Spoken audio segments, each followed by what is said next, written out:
This conference will now be recorded. Okay, are we there? It is 6:30 p.m. on Thursday, December the 10th. We have a quorum present.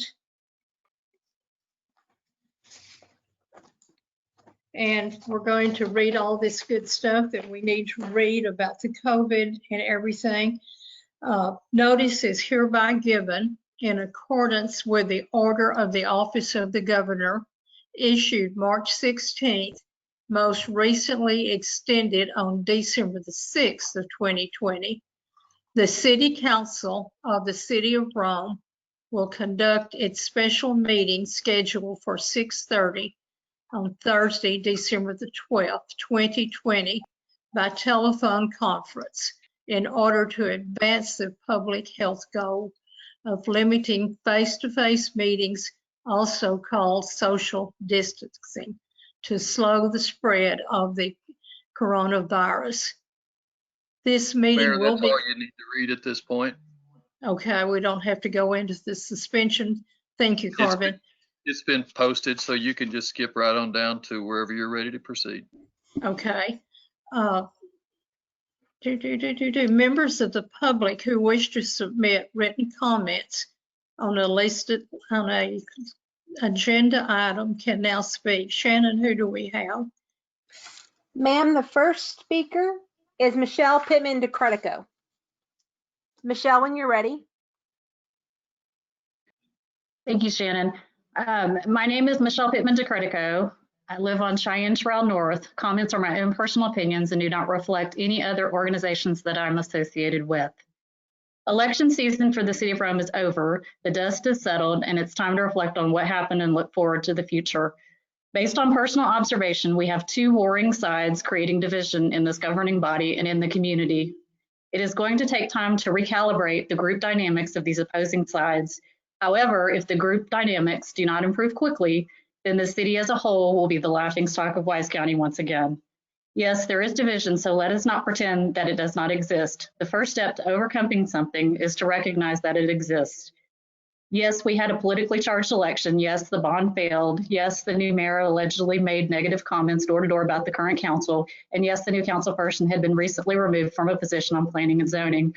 On the flip side, the four incumbent council members here tonight had been accustomed to the previous professional CPA mayor, who was a hands-on leader with a clear vision and plan for the future of the city, and now the city no longer has that. That is the new mayor's job, to learn how to transition from her previous experience as a council member, to learn what it is to be mayor, and to understand the vision and plan the current council has been working toward, and finally to find a way to continue that same path. It's not easy being a mayor with the city council stacked against you from the first day you take office. It's not easy being a council without a strong leader. Can all this be overcome? That's up to each of you. I promise none of you individually are going to get everything you want done while in office. That is just the honest truth. So check your personal agendas at the door before starting each council meeting, because it is not about you anymore. It is about what the citizens want. The only way anything is going to be done is for each of you, newly elected and incumbent, to find a way to respectfully work together. State your differences. Do not speak unless you have the floor so everyone can hear what is being said.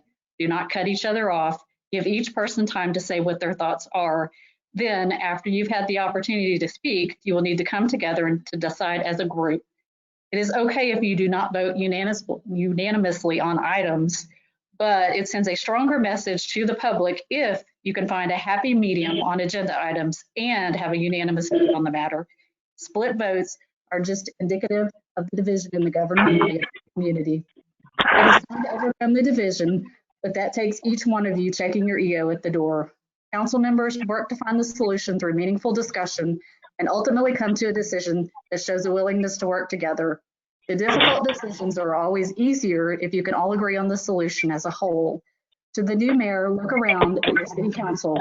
Whatever campaign claims or promises that you made to win that office are useless unless you start working with your city council and not against them. Remember this, no matter what the problem is, it is always the mayor's fault. How long has this been? Even if it's not your fault, take responsibility for the position. Time is up now. Thank you. Thank you. And before we get to the next one, please consider the negativity, and that is what we're trying to overcome. So who is the next one, Shannon? Deborah B. Kraft. Mayor? Oh, Mayor, can you hear me? Yes. Okay, can I request, I just lost internet connection. Can I have a copy of Michelle's speech, please? Sure. Michelle, can you give a copy of that to Shannon where she can share it?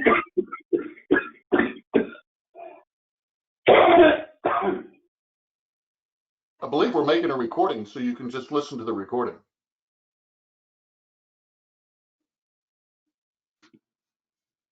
Okay, Shannon, who is the next one? Deborah B. Kraft. Deborah, when you're ready. Hello, I'm Deborah B. Kraft. I live at 360 West 2nd. I want to address everyone on the last council meeting. The November 12th council meeting was very disturbing.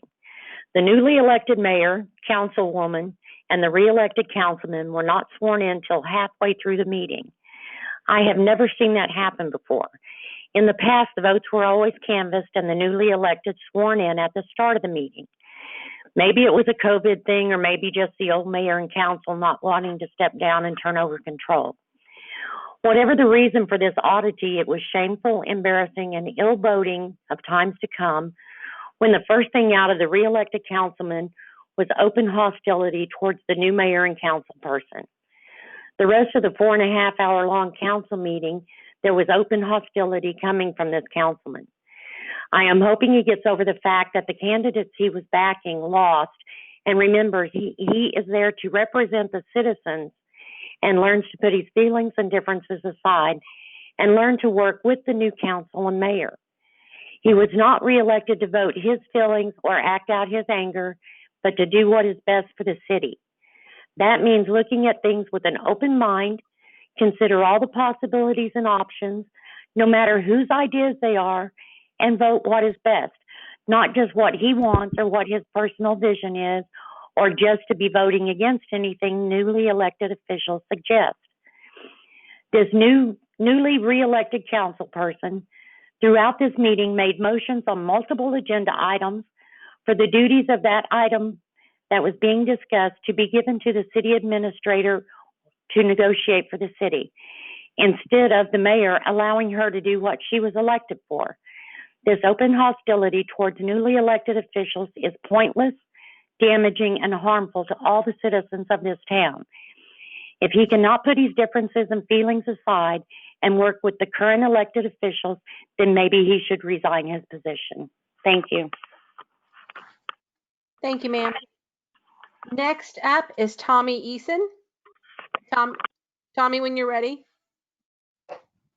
Okay. Good evening, all. My name is Tommy Eason, and I live at 1107 Mount Lane. I want to talk about this year. It has been so hard on all the citizens in Rome not being able to get together with friends and family because of the coronavirus. I know that the holiday season is upon us, but as a concerned citizen, I would like everyone else, whether it be family, friends, or strangers, please use your mask, keep social distancing as required by our state officials. I have lost a friend already from this virus. I do not want to lose anyone else. I hope everyone has a safe and happy holiday. Thank you. Thank you, ma'am. Next up is Shirley Mize. Shirley, when you're ready. Hello, my name is Shirley Mize. I live at 170 Russell Street. Good evening, Mayor and City Council members. On November 3rd, 2020, our citizens spoke for change in the city of Rome by voting and electing a new mayor, Joanne Wilson, a new council member, Ashley Majors, and a re-elected council member, Sam Easton. On November the 12th, 2020, a city council meeting was held to say goodbye to the unelected officials and to swear in the new elected and re-elected officials. I wanted to express my concerns as a citizen in Rome on the behavior of this council of this meeting at best. I am floored by the way that this council demonstrated to attack and ugliness of the council acting out against our newly appointed mayor, Joanne Wilson, before she ever even got her feet on the ground to conduct city business. Evident of this council making motions on almost every agenda item to give mayor's duties to the city administrator to handle is disappointing, to say the least, of this council. This council, as an elected council, needs to get control of their defeated feelings and conduct themselves in a civil manner. This tells me that the council does not have the compassion, unity, good decision-making, or best interest of Rome at our city council meetings as needed to move forward. All city officials of Rome at our city council meetings as needed to move forward, all city officials need to understand and apply themselves of the best interest to all decisions of the city of Rome.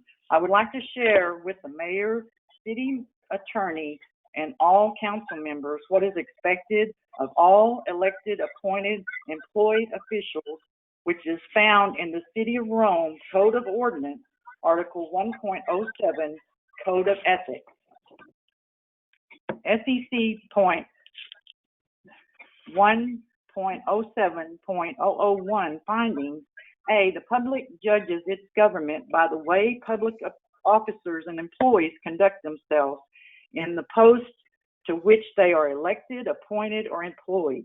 B, the people have a right to expect that every public official and employee will conduct himself in a manner that will tend to preserve public confidence in and respect for the government being represented. C, public confidence and respect can best be performed if every public official, employee, whether paid or unpaid, or whether elected or appointed, will uniformly treat all citizens with courtesy. Ma'am, your time is up. Thank you. Thank you. Mayor, that is all for public presentations. I will have some speakers during the public hearing, though. Okay. So we're moving right along. As said before, we do have a quorum. We'll go into the announcements from the mayor and council. I would like to let you guys know, of course you do know, how bad COVID is.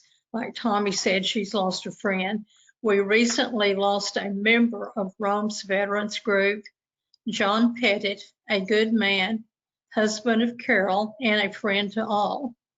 Also, we got a message today that an ex-Rome person, Jimmy Doyle Smith, who was well thought of, passed away. Let us say a private prayer for those families and Rome citizens and all others in our world to stay safe. Again, please wear a mask. Let us pray quietly for a minute.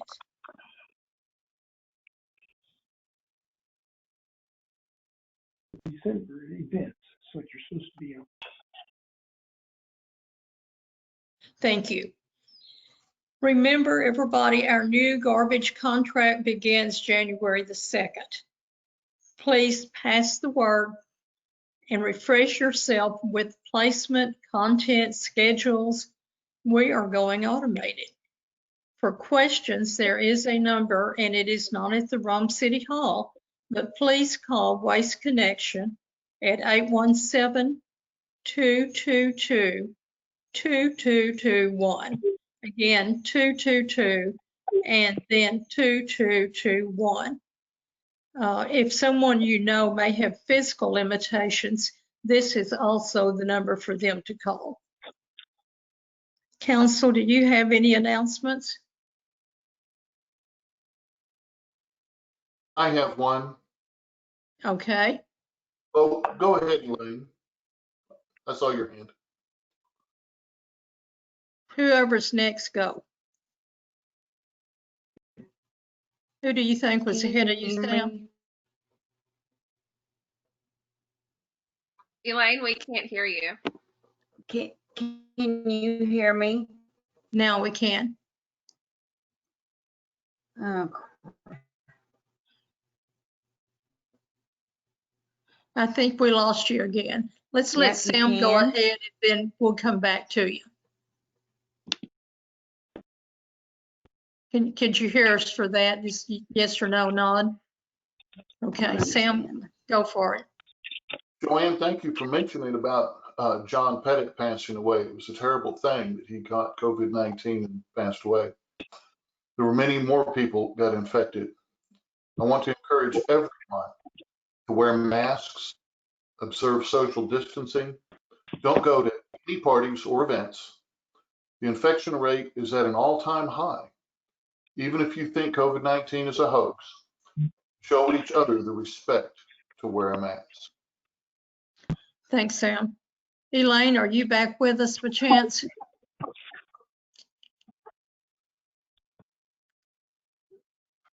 Elaine? Call in on your phone. I hope so. Can you hear me? Oh, Yeah, we can. Hey, that came through clear. And that goes away. I will. Okay. Oh, great. Can you hear me? Now we can, we sure can. I don't Well, understand. Okay, I have a question for clarification. I just want to be sure I understand, make sure I'm not doing anything wrong. I want to know, in this viral situation, the virtual situation. Okay, Elaine, you're breaking up we have again. our meetings. Are we allowed to interact with the public through chat or texting or email during the meeting or not? Cynthia, can you recap? I could not hear. It was delayed, and so I did not catch all of that. No, I did not catch it all. Elaine, do it one more time. I'll call in. Yeah.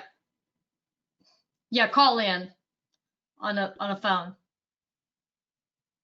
I think I understood Elaine's question to be, can you use the chat or text messaging during the meeting? Is that prohibited? The short answer is that is not prohibited, but just keep in mind it will be a public document that the Texas Information Act defines public documents as electronic communications. So text messages, chat messages, and those sort of things are public records and will have to be turned over to the city secretary. Thanks, Carvin. Does anybody have a question along that line while Carvin's on the line? Okay, did that answer your question, Elaine? Okay, do we have any more council announcements? I do, Mayor. Yes. Thank you again for speaking on behalf of John and Carol and Jimmy. I would just like to say, as us as council members, that we are holding ourselves to a higher standard and not posting things online to discredit someone's passing. That is all. And then also for the trash, in regards to the new contract, if the city in the next water bill, if we can just go over all the rules and regulations of placing the carts from the right side, the left side, just all the rules and regulations, because I've noticed it on social media for the questions. Yes, I've been fielding questions on our Facebook. I'm putting together, in fact, I asked for questions. I'm putting together a fact sheet that we will post here shortly. Oh, well, thank you, Cynthia. I appreciate it. And I have given this good phone number where Julie won't get bothered with it, to please call Waste Management with questions. They should be, that's part of their contract. They should help us. And speaking of Julie, Cynthia, do you have something to do that way? Yes, Mayor, thank you. I am happy to announce our fourth quarter Shine Award recipient, and that is Miss Julie Rutherford. She's been with the city for 5 years. We affectionately call her our resident cheerleader. While she now primarily works in our utility billing department, she's worn many hats over the years, helping with permits, inspections, and municipal court. Julie jumps in and does whatever it takes to get the job done.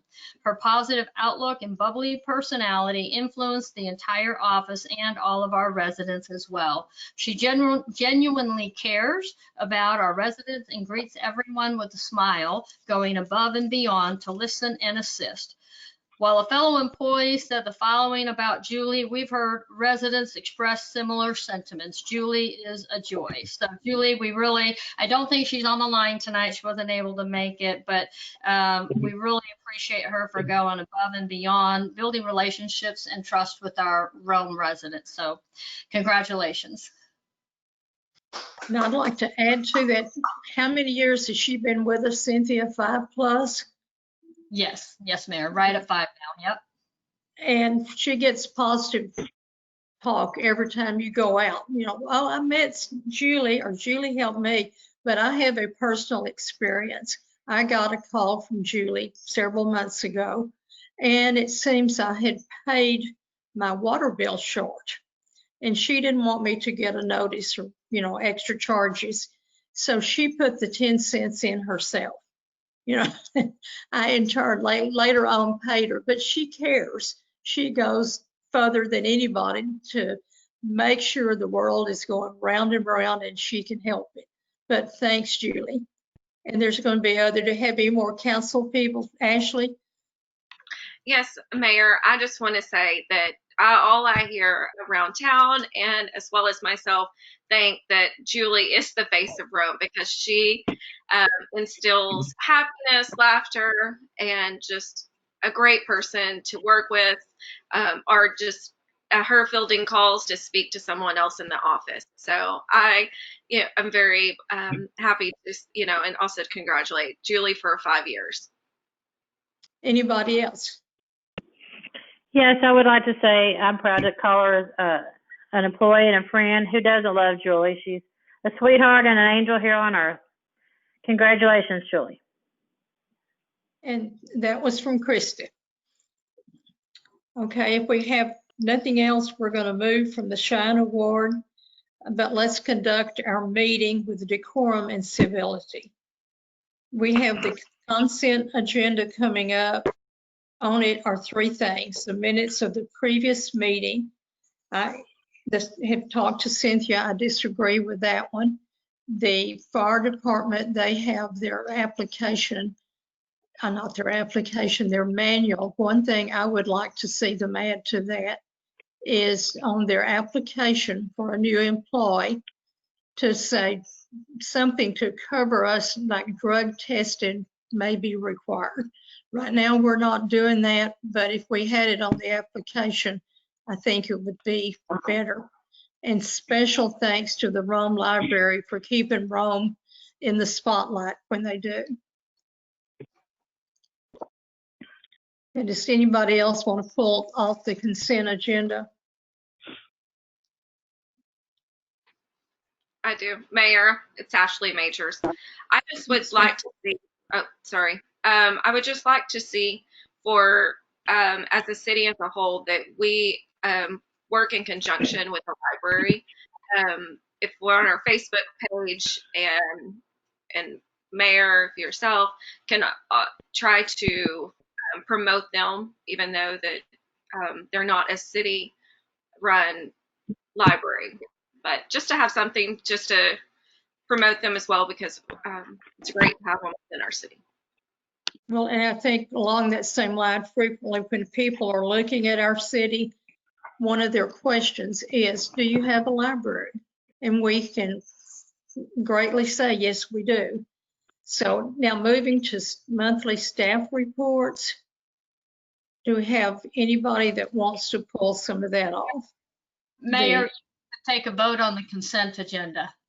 We're going to do that before the staff reports. Yes. Okay. Do I hear a motion on the consent agenda?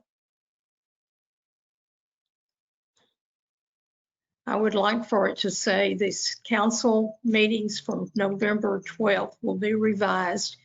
The constitution and bylaws of the Rome Fire Department look wonderful, but the application to become a Rome Fire Department person, I think, should reflect that drug testing may be required. And also I'm sorry, go ahead, Cynthia. It sounds like then you need to pull items C and D from the consent agenda, because those would have to be, you have to give direction, you know, on that to staff on specifically what you're looking for. Right, so just we pull them to look at later. Help me out. You would go ahead and pull them and take them up right in the next order. Go ahead and take the vote on item E. That one doesn't appear to have been pulled. And okay, do I take have up C and then take up D. Okay, do I have a motion on item E relative to the library? Come on, somebody. Mayor, Elaine would like to make it. Let's see if we can hear what she's making.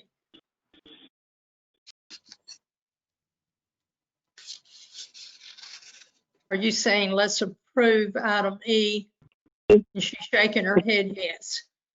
Do I hear a second? I second. And Ashley is seconding it. Oh, yes, ma'am. And I'm going to do what Kenny suggested I do and not skip all over the place. Let's have a vote. Do we have anything else anybody wants to say? Okay, Josh, you be number one. Aye. Kenny, Aye. Elaine, Aye. aye. Sam, Aye. and Ashley. Aye. So it's unanimous. We want to continue supporting the library and pass the word along the way. And the two other items on there, C and D, need to be addressed at the table to go to the next meeting. Carvin, did I do that correctly? What are the issues to address? Correcting or adding to the council meetings and to add drug testing for the bylaws of the fire department in an appropriate manner. Mayor, can you explain what you want added to the minutes, please? Yes, the negativity that was so forthcoming in the previous meeting, when you read and Shannon, you did a good job on typing it, I'm not saying that, but nothing will reflect the negativity that we saw spouted by one individual.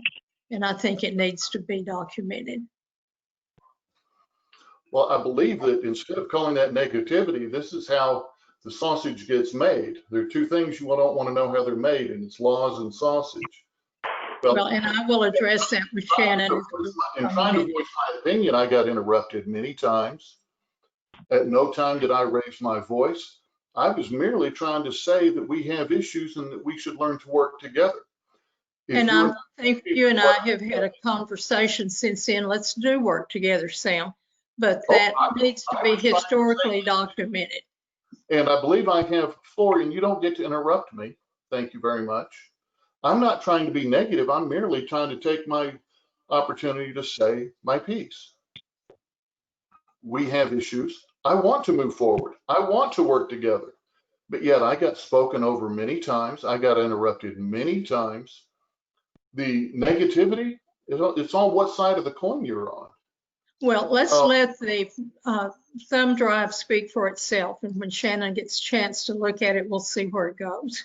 Well, Mayor, we actually have an action item C. So if we want to take it off the agenda, we'll have to get a motion to table it and second and take a vote on the tabling it. Otherwise, we actually have an item that we need to take some action on. I would like to Can go ahead and we make a table motion it that till we till accept the item next? C as is. Okay, do I hear a motion that we change the, or correct, might be a better term, the You already council have a motion on the minutes? table. I do have a motion. Do I have a second? Yes. And the second is from who? I made a motion as is. That dog doesn't count, dadgum. I don't know which way he wanted to go, but who did the second? I could not tell. I'm sorry. No one wants to accept item C as is? That is, I have a sounds, motion to table it. No, I was raising my hand to table it, and Sam jumped ahead of me. So oh, okay. Mayor, So without a second, then you can go to your next motion to table. right. Do I hear a motion to table this item C until the next meeting? I made a motion to table it. This is Ashley. And do I hear a second? Somebody's gonna second it. Nope. You're working against it, girl. And is that a threat from somebody? I cannot hear what they're trying to say clearly. All I heard was, I think, just a caller calling in. Okay, well, somebody was making a comment that could be considered a threat. Carvin, we don't have a second. Can I vote? Well, as a matter of fact, that you can. Effectively, we don't have any action to go forward, so I would just take it off the agenda and we'll bring it back to the next meeting. Okay, consider that done.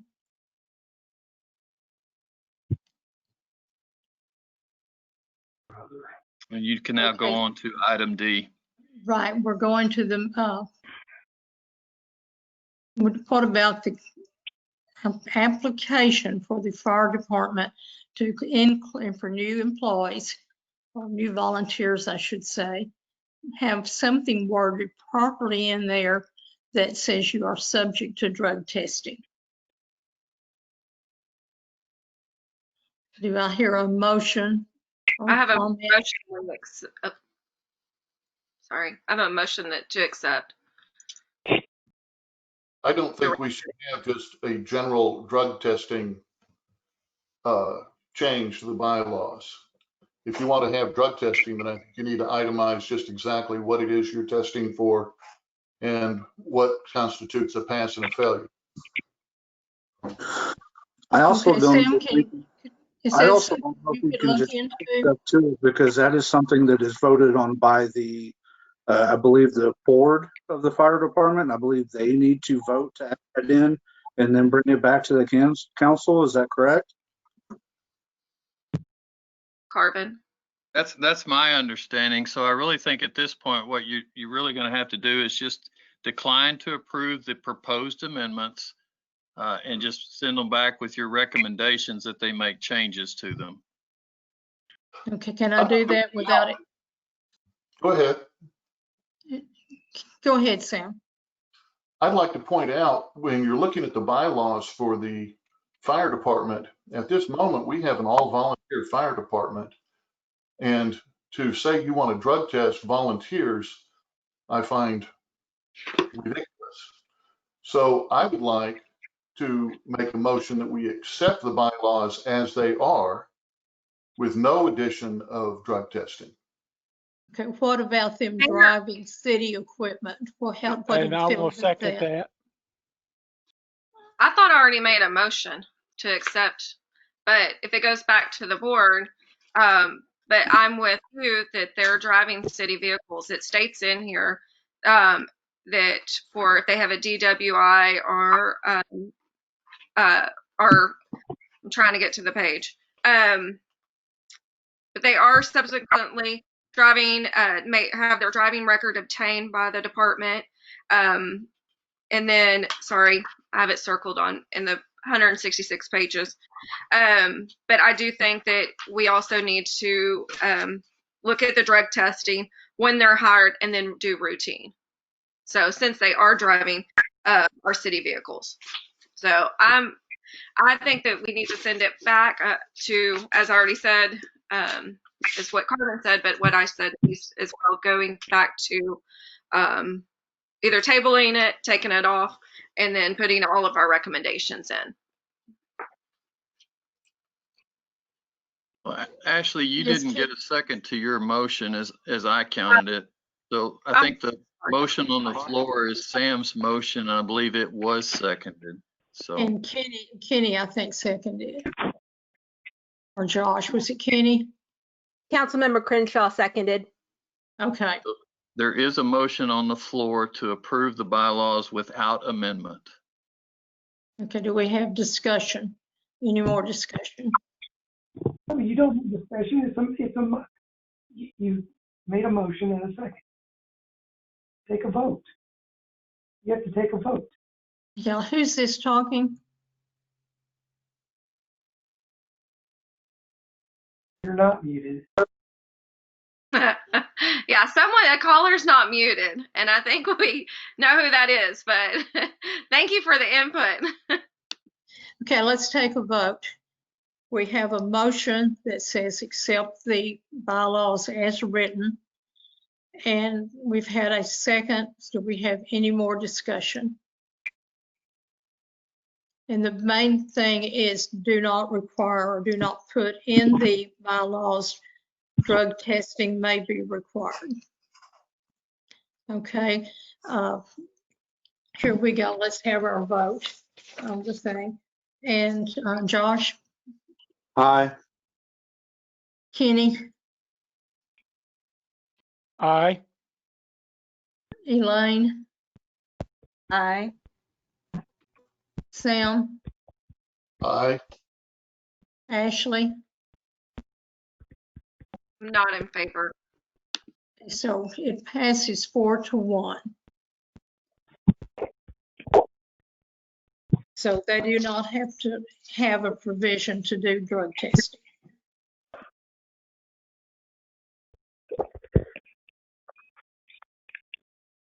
Okay, now we're going to monthly staff reports.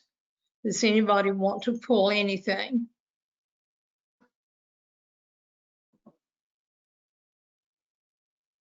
So we'll accept what's on staff reports is there. And boards, there is no November meeting, so do I hear a motion that we accept this? Do y'all want to accept the staff reports as submitted? I'll make a motion that we accept those reports. Do I hear a second? Kenny's saying second. Okay, let's go to the vote. Josh? Aye. Kenny? Aye. Elaine? Aye. Sam? Aye. And Ashley? Aye. So we will accept by majority rule the department reports, but the boards are no board reports. So we're going now to old business regular session. Item H is update, discussion, and any necessary action regarding the latest developments for COVID-19 and mitigation efforts and actions within the city. Cynthia, you want to start this one off? Sure, thank you, Mayor. You all have an agenda commentary in your packet that outlines what city staff has been doing with COVID, really since its outset in March. We do have Mr. Cody Powell. He is Wise County Emergency Manager Coordinator on the line, and I invited him here to field any questions you all might have for him. Cody, are you on the line? Yes, ma'am. Okay, thank you for coming tonight. We appreciate it. And again, I just wanted to have you here in case council members have any questions. Not a problem at all.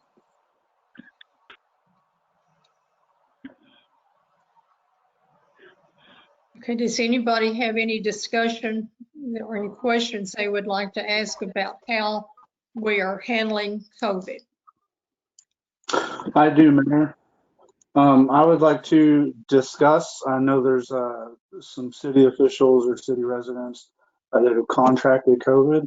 I would like to discuss that the option, if anyone attends City Hall or works for the city, that they sign a form upon entering that they have not been in contact with anybody with COVID to the best of their abilities. They're not sick with any symptoms.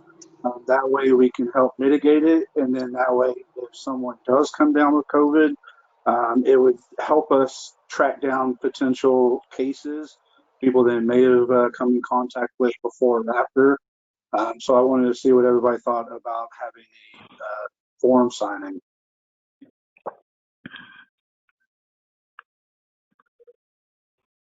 Sorry, I was muted. Josh, I like that idea because it goes along to what I was going to say as well. That I think that when someone enters the city, they sign something like Josh is saying, and as well as taking their temperature. I would like to see the wall-mounted thermometers at the entering the building as well as the back door of City Hall. And then then we could take have the temperature taken of each employee when they're entering, as well as all departments. And then if we could have, the minimum standard health protocols listed by the state, just to go along those regulations as well.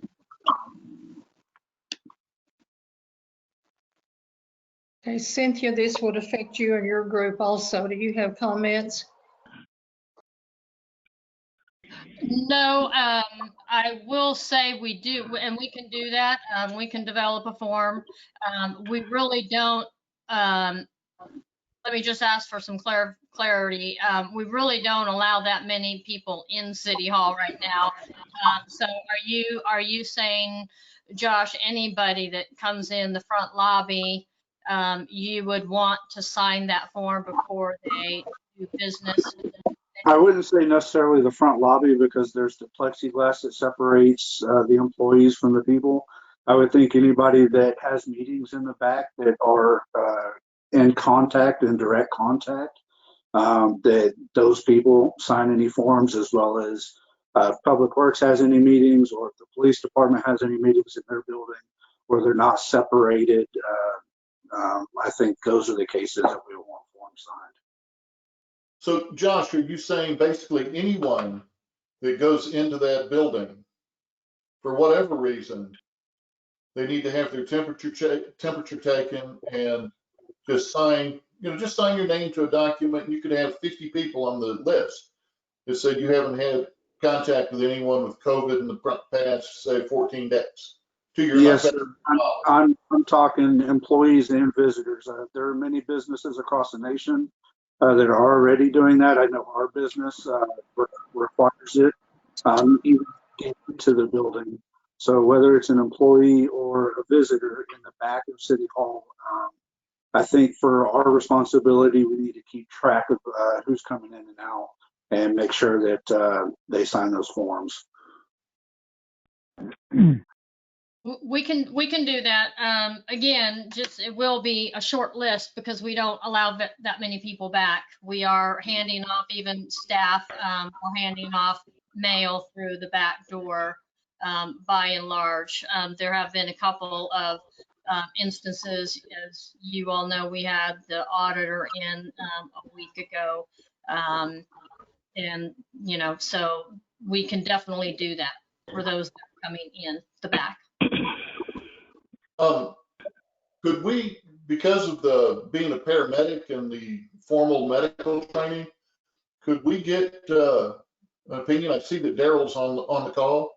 Could we get Daryl's opinion on this? Daryl's here. I mean, you also have Cody Powell, and he's the emergency manager. He's really been tracking this with facilitating the conversation countywide. So they can probably both speak to it. That's kind of why I have Cody here as well. So Cody, why don't you start off, and then Daryl, if you're on the phone and you want to add anything, please feel free. So thank you, Cynthia. So I think to make sure I understand, we're talking about a restricted area within City Hall where employees or visitors may have access to for meetings, and this is the area that you would have someone sign in. Am I understanding that correct? I believe so. Yes. Okay. So, and I'm sorry, I don't know who it was that was asking for that, but he is correct. There are a lot of businesses and a lot of places who are maintaining some list to be able to aid in contact tracing. I think the only concern that I would have there is then what would happen with that list in the event of you finding out that someone did test positive. And so if you're planning on making those phone calls and notifying people who they may have been in contact with, then you're really getting into a whole different element of conducting contact tracing. And that could be kind of a slippery slope, because at that point you're dealing with medical information, potentially protected health information. And so there may be quite a few legal considerations that you would want to ensure are taking place. And so if the purpose of that list is for you internally to know whether or not somebody was exposed like to another employee, then that kind of changes things. But especially if you're using that as kind of a contact tracing tool internally, then I would just caution that you consider all of the protected health information laws that pertain to that. Where it could be beneficial is in the event that someone had tested positive, and the state contact tracing office, if they notified them that they were in City Hall, that office then contacts City Hall, and you have a list that you could provide them. Then, at that point, you're turning it over to people who are trained in contact tracing and how to protect all of that information. So it could be beneficial from that standpoint. I can tell you from personal experience and also from talking to several people who've dealt with COVID, a lot of times by the time you get the call from the state contact tracing, several days have passed, and so that it is a little behind. I'm guessing that I wasn't implying that we use this as a contact tracing tool, just as a come on, guys, give us Just your word. ensuring that we're not putting our staff or our employees in any kind of danger of contracting the virus from a visitor. Not for any kind of contact tracing, no. Just making sure we take care of our people. Sure, and that, I think that maybe is some to my point is that if it's not used as contact tracing, I don't know how you would know that somebody had COVID to begin with, and if that person is on your list. And so, like, I don't think there would necessarily anything wrong with people signing in. I just don't know how honestly, I don't know how useful it would be, because you would have to know that somebody has tested positive for COVID, and then you would also have to know to check the list to see if they had been within the City Hall or whatever building where you're maintaining that list. And I don't know how you would get all that information. Cody, if we just Does that make sense? Yeah, this is Joanne. If we just did the temperature thing, then somebody comes in and they have over whatever the threshold is for the temperature, do we just tell them to leave, or are they handcuffed, or what do we do with them? No, so they're certainly not handcuffed. Oh, okay. They haven't done anything wrong at that point. So temperature logs are allowed. In fact, a lot of the guidance specifically addresses temperature logs. With that, again, a temperature screening is considered a medical procedure, and so the confidentiality of those logs is required. The medical procedure portion is waived by the CDC because of COVID, so it is allowed to require a temperature screening to enter a building. If you maintain logs, you would just need to ensure the confidentiality of those logs under the ADA, American with Disabilities Act. Josh, speak up. What do you think? This is why I just brought it up for discussion, because make a motion. It's just we have to direct the staff on doing this. If it's just them, I want to make sure that our staff is not putting in any danger of people coming in and potentially getting them sick, because it could happen. And if one of our people goes down, we don't have a whole lot of backups. Then the rest of them are going to be put pretty busy. So just trying to look out for. Are you saying do this, recommending that we do this, or the temperature checking at least at all city buildings, or even the public works and that don't interact with the public that much? Or what's your vision of how who we would check for temperatures? Well, even if they don't have, so say public works, they don't have normal contact with citizens or anybody else, they still have contact with each other. Now, if somebody went out to a concert last night, they might not be feeling sick or have the symptoms, but they could potentially infect somebody else. Just because you don't get sick doesn't mean you're not a carrier. So, this isn't just what I think, but I think we need to take care of our people just in case. And I think you've got some good ideas. I'm not saying that. I just don't know where we are. And maybe this is something that y'all can discuss there at City Hall and see what our options are and kind of go from there. I just, again, it's not something that we have to make a motion. It's just more of giving y'all guidance, and, maybe y'all can figure out something along those lines. I don't know. Cody, you probably know, or maybe one of the other guys. What are we looking at?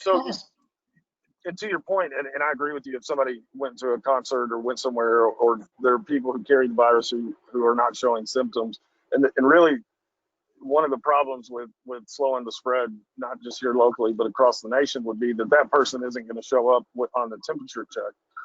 And then when you go to check their temperature to see if they meet the threshold, which is 100.4, they're not going to have one. They still could have the virus. So it's when you look at it from a term of how much are you preventing, it's a combination of things, not a single thing that is able to prevent it, but yet community spread is still here.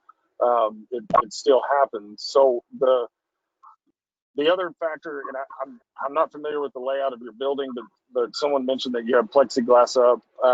If you're going to require temperature checks, especially if there's visitors coming in, are you taking an employee out from behind the safety of the plexiglass in order to conduct a temperature check? My opinion would be behind the safety of the plexiglass is better than knowing whether or not the person in front of the glass has a temperature. Additionally, in hot days, when somebody walks inside, immediately the temperature check essentially is measuring the skin surface. It could read higher, and then after about 10 minutes, then it would read back to normal. The reverse is also true. It's very cold right now. If they have a slight fever and just walked in from the cold, then it could read lower than what their actual body temperature is. For me personally, with all of the factors that can go along with the temperature checks, it's balancing how much of that is worth the amount of time and the confidentiality of those temperature logs, versus how much benefit might you gain from it.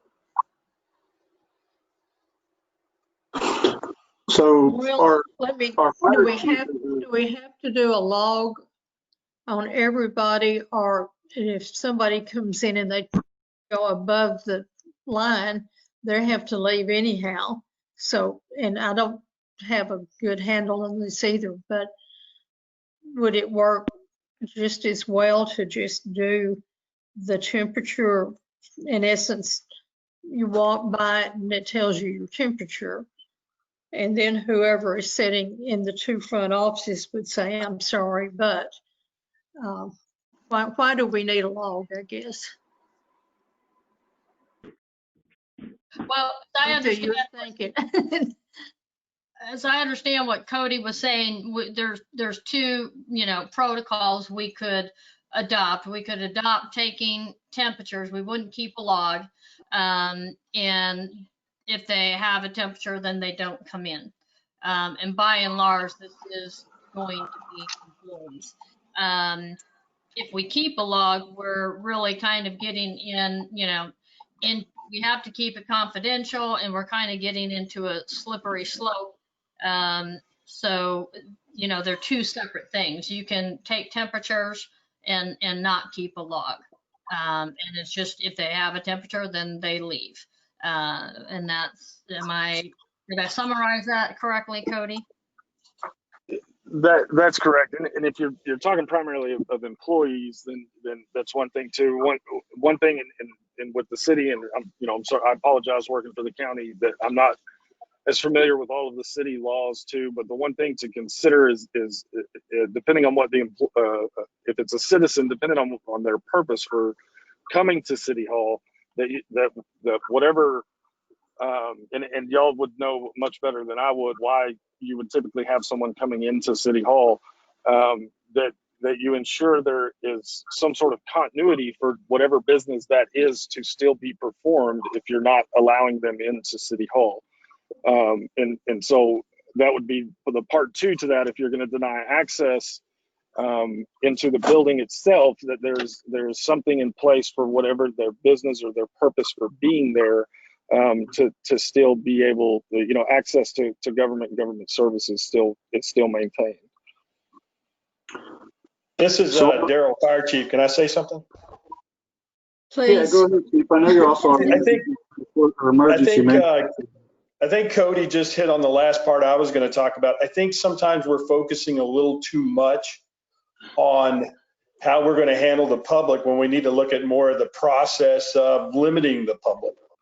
And we always want to be transparent and everything else, but I mean, these discussions have been going on through fire, EMS, the county, emergency management since March, and we're just now talking about taking somebody's temperature. It's way past temperatures.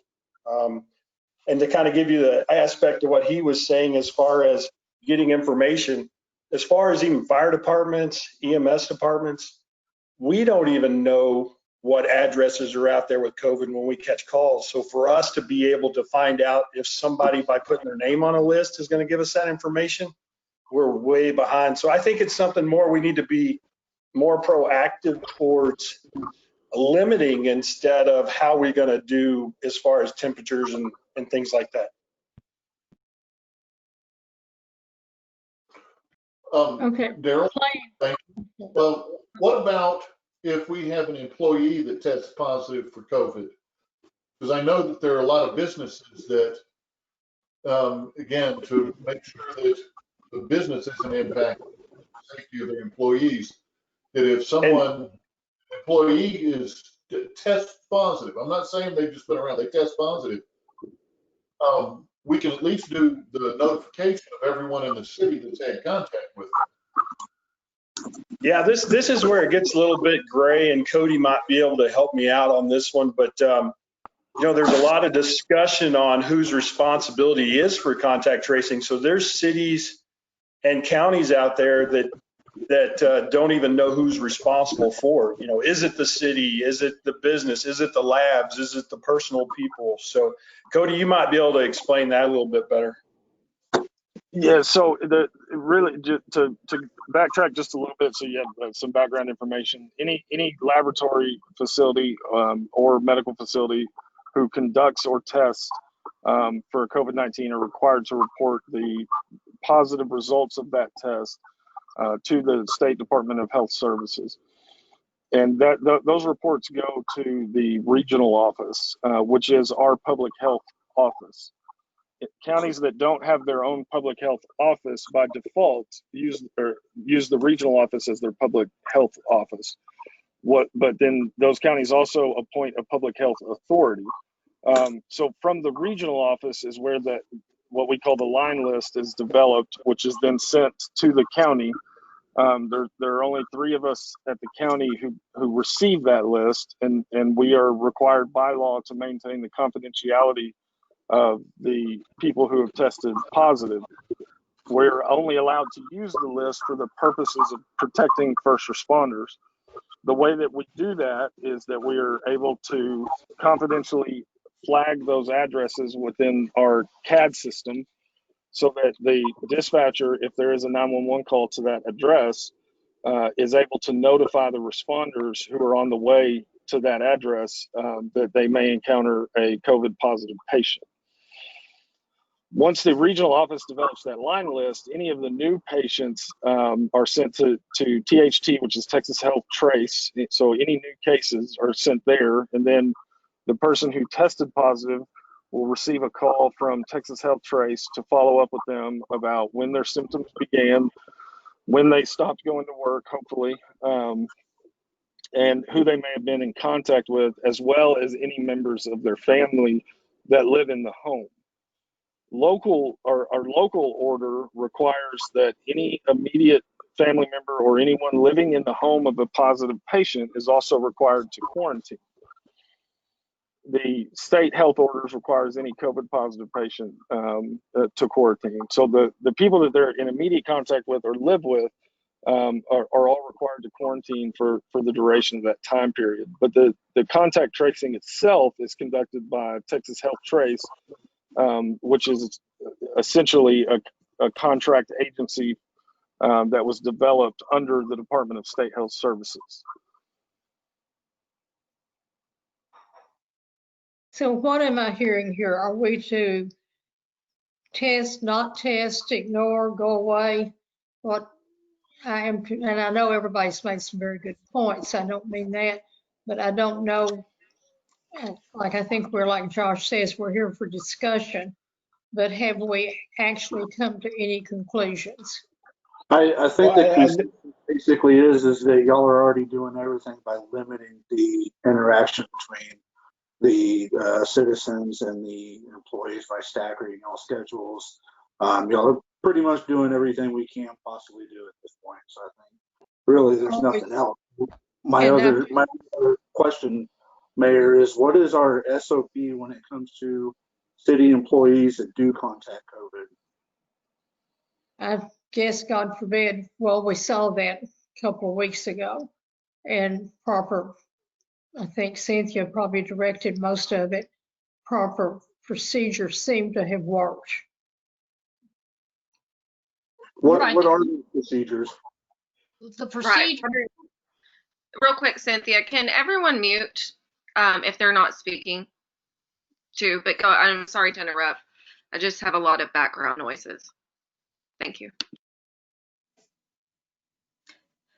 Okay, so the procedure is when somebody tests positive for COVID, they notify their supervisor, and they are sent home to quarantine, and they are not allowed to return to work until they get a return to work notice from their doctor that they are clear. And generally that's going to be they're not exhibiting, they've been clear of symptoms for so many days and they're not exhibiting any symptoms.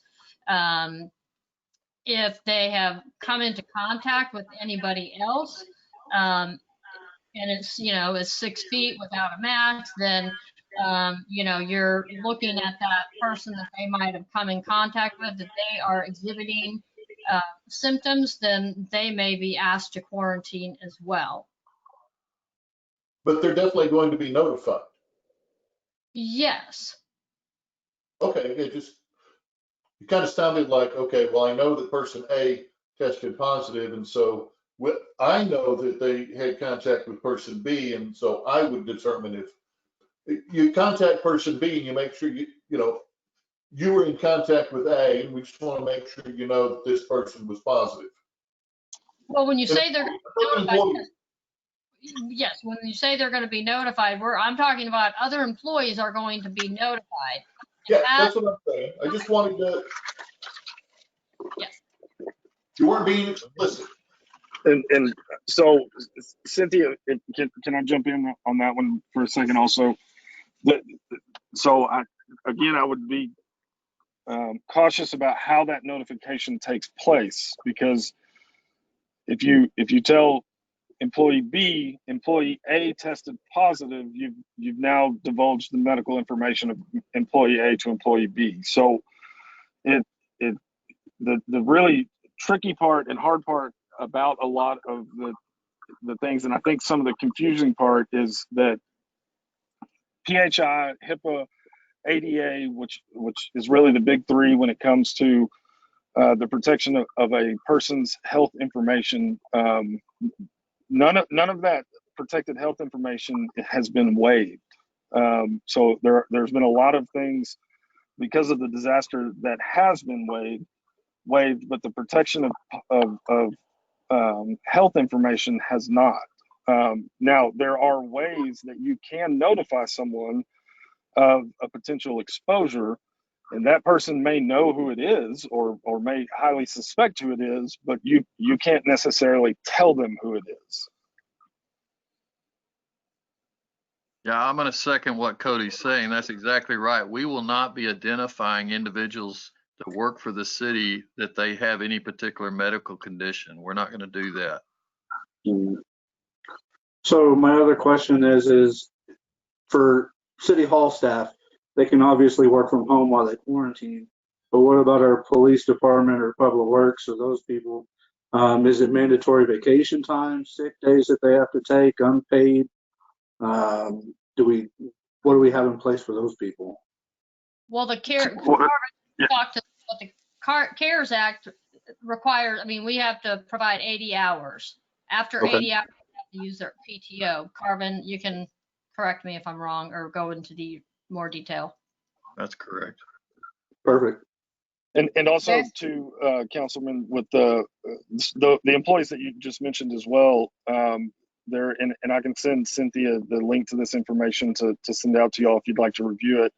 One of the things also that you may not hear about as much, but that does exist, is that guidance for critical infrastructure employees is different than the guidance for the general public. So in the critical infrastructure sectors, especially when it comes to government, would include, I think, everyone you mentioned. So public works, fire, police.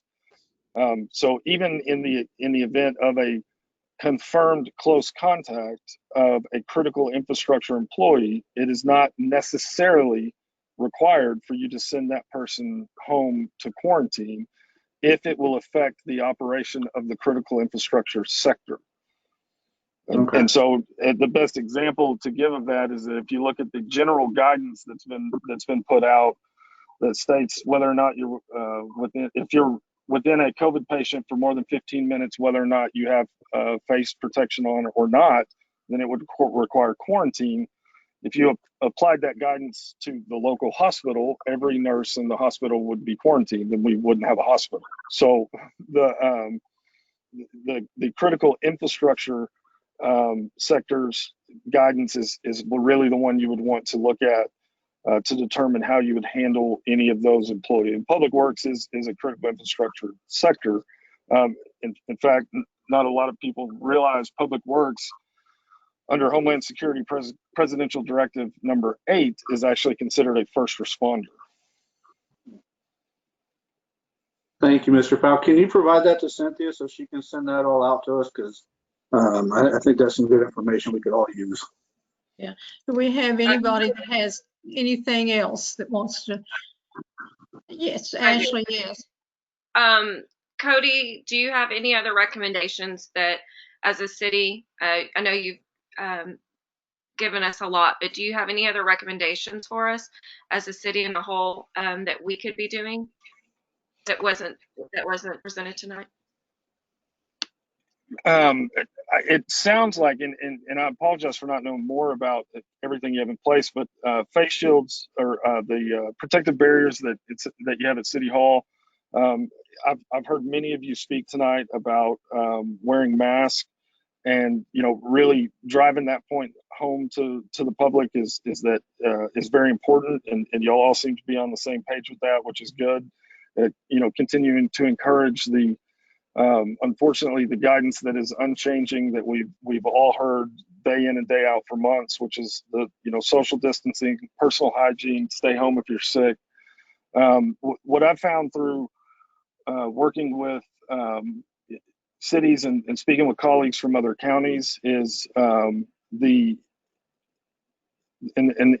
a bit of a balance, but I've known of some places where employees are afraid to tell their supervisor that they may have symptoms. And so I think without pushing it to a point that it can be taken advantage of, creating an environment where that open communication with your supervisor and with City Hall doesn't result in any fear of retribution is probably the best policies that you can adopt. Because really that open communication is when you're going to find out that somebody's nose started running on Saturday, and it's December and it's normal for your nose to run, but now because of 2020 and the time we live in, that's actually a COVID symptom and may have been the first symptom of the virus or the infection starting to take root. So and that actually reminds me, Cynthia, you'd mentioned the criteria, and I'm not sure if everyone is familiar. If you have been diagnosed with COVID, the criteria for release to return to work is 10 days from the onset of symptoms and 72 hours fever-free without the aid of a fever-reducing agent, such as Tylenol or Advil. But really, I think the policies that support open dialogue, open communication, and allow employees to know that there is no fear of losing their job or anything like that are the best policies that you can adopt. Cody, do you think that our employees should be wearing a mask in like our city that work in City Hall? Or do you think that they should, and as well as our police, all of, I know Public Works is not, in contact with the city, but they're still, do you think, they're still in contact with another individual. So do you think that everyone should be wearing masks? I think that one of the confusing, what I've noticed to be a confusing portion of the governor's order on the mask wearing is that the governor's order says a face covering is required when 6 feet of social distancing is not possible. It's not wearing a mask at all times, everywhere you go. So what we did in the county is started to look at what are the control measures that we can put in place so that an employee may not need to wear a mask. And so if their desks are spread out in the office or they had the ability to be spread out, then that was something the department head was allowed to do. So really it's going to depend on the situation and where they go and who they come in contact with. In instances of public safety, like you mentioned with the police department, my recommendation absolutely would be to allow the police chief to make those determinations. The reason I say that is because there may be instances where officer safety could be compromised due to wearing a mask. I don't know what all of those instances are, but I would make sure that the officers, especially who are out there on the streets dealing with people day in, day out, same as well as the fire department, have a little more leeway and freedom to adopt those policies internally. I know the fire department's policies because I've seen them to ensure that their safety is the number one priority in terms of wearing a mask. And I think the police chief would be the best person who could answer that question.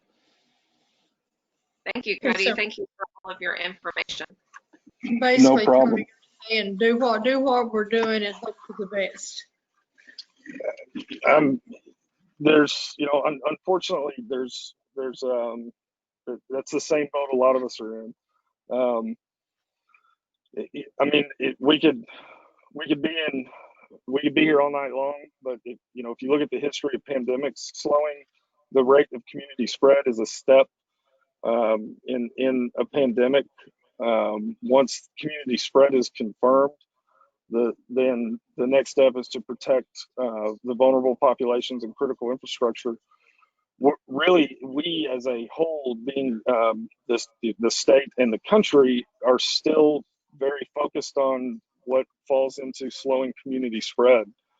And the reality in a pandemic timeline, we're really past that point. Well, Cody, thanks for taking the time to come tonight. And Cynthia's trying to keep us all in shape. So I'm sure you'll hear from her or she'll hear from you should anything change. But we do appreciate it. So it's getting later as usual. And let's move on now to item I, HI, discussion and necessary action regarding UTA's final master plan. And I don't know who has that. Cynthia, are you the lucky one? Yeah, Mayor, thank you. As you all know, the UTA team has already presented its final implementation report. This was just, they hadn't finished up completing the report. So this is accepting that report. We're really looking for council direction, and I would venture to say it might include taking it, recommending that Parks and Rec review the document and maybe come back to you with some recommendations, unless you want to review it, the council, and give the Parks Board recommendation on what the next steps are and how to implement the priorities. There were they gave several different tracks of priorities. I think you hit it, Cynthia. I think this needs to go back to Parks now for them to review everything, and they come up with any recommendations and then bring it up to the council on where and when they want to start with. Is that a motion, Josh? I think it's more of a direction, isn't it? Or do we have to have a motion for it? I would do a Yeah. motion. I think direction Well, would I'll be make that. great. I'll make the motion that y'all send this over to Parks and Rec and let them start reviewing and bring recommendations to the council on what they want to do. Okay, do I hear a second? Sam seconds. Okay, any more discussion? Okay, let's vote. Josh, you're the number one. Aye. Kenny? Aye. Elaine? Elaine's mouthing aye. Sam? Aye. And Ashley? Aye. Motion carries. This will go back to Parks Board for their recommendation. Okay, item J, discussion and any action regarding an agreement for municipal court software authorizing the city administrator to execute all necessary documents relating to new software agreement, as well as a termination of existing software agreement and linked agreements. Cynthia, are we on board? That's Shannon. I think she's got. Okay, I'm sorry. Shannon, what? Yes, ma'am. Christy Adams, our municipal court clerk, is also on the phone, and so is Casey Osborne. He is the representative from Net Data, the company that we're proposing to move forward with. We're in our current year, last year of our current agreement, and we would like to move forward with Net Data. We have had many meetings with Casey, and we have seen many demos, and Christy can attest more to how much this would help her workload. But from a financial side point, which is my direction here, is that it's going to integrate better with our current software of STW OpenGov. And so that means that we will have a automatic, well, it's not really automatic, but it's going to be a report that can be imported into STW to create the journal entries for all the daily deposits that we do. Currently, I enter every single one manually. And as being human, we can make mistakes and whatnot. So this is really going to automate us and streamline us. And then Christy, if you want to add to the streamlining on your side of the system.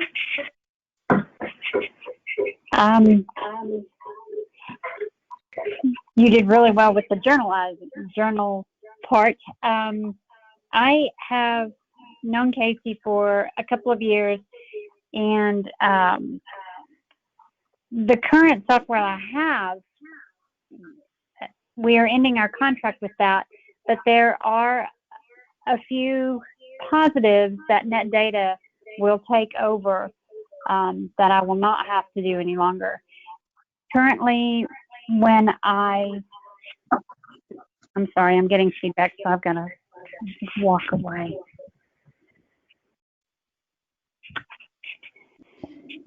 When I process citations and mail them out, it's amazing how many people, when they get citations originally, have already entered a bad address. So we send our first mailings out. Those first mailings come back with a bad address that has used city paper, envelopes, and stamps, as well as time. Well, to follow procedure, even though I have a bad address, I don't have any method to do what's called skip tracing, which is to find a better address to resend that. So I have to follow procedure, send out the next outstanding notice, it comes back. Then I have to send out a warrant notice, it comes back. Then it goes to collections, and at that point, the current collections company, they do have skip tracing, and they can find the people and send mail outs, and then we start getting collections either through the collections company or they contact the court by phone and they pay the court. Well, the positive thing with Net Data is they streamline the majority of that processing. They automatically every evening upload the citations. If you get a citation today, when I get there in the morning, it's already in my system. With the current software I have to do that daily or weekly myself. So it automatically does it overnight. When I send out the first notification, at that point, everything from that point on is streamlined through Net Data. They follow up with the outstanding notice citation. They follow up with the warrant information.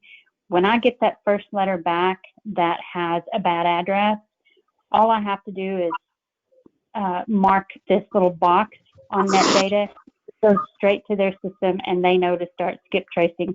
There will not be a returned postage after that. Hopefully, they can find the people, and there will be no further returns. They also automate those letters and send them out, saving me time, saving the city paper, ink, postage, envelopes, mailing, staff time. So they streamlined that whole process. They also have their own credit card system. Instead of us having to link a separate credit card system, they have one that works in. It is compatible with our current STW software, which is amazing. So that's what Shannon was talking about. It automatically enters those journals so that she doesn't have to manually do them. They also have their own collections company. So instead of us having to have a contract with a third-party corrections company, Net Data does that themselves. Once it gets into that process, they pick it up, they send it to their collections processing department, and it picks up from there, which is going to increase the revenue brought in, again, by not having all the return envelopes, not having all the paper and the mail outs and things, and it will cut back a lot on staff time, and not unnecessary, but it is unnecessary when you keep getting the same letter back because you have a bad address. So that's the unnecessary. It's going to put an end to that. So Christy, this is Sam. Yes, Christy, Yes, thank you for explanation, but the bottom line is staff recommending that they would like to move forward with this? I'm just looking for a yes or no, not a detailed explanation. Yes, sir. I'm making the recommendation from the financial side. Christy's Correct. making the recommendation from the court side. Okay, Correct. then I'd like to make a motion that we accept this agreement for the municipal court software. I'll second that. I'll second. I think Kenny and Josh both seconded, Shannon, so pick one. Thank you. Okay. Now, Councilmember Eason, was your motion to include us terminating the current existing linked contracts and all the contracts with the new vendor?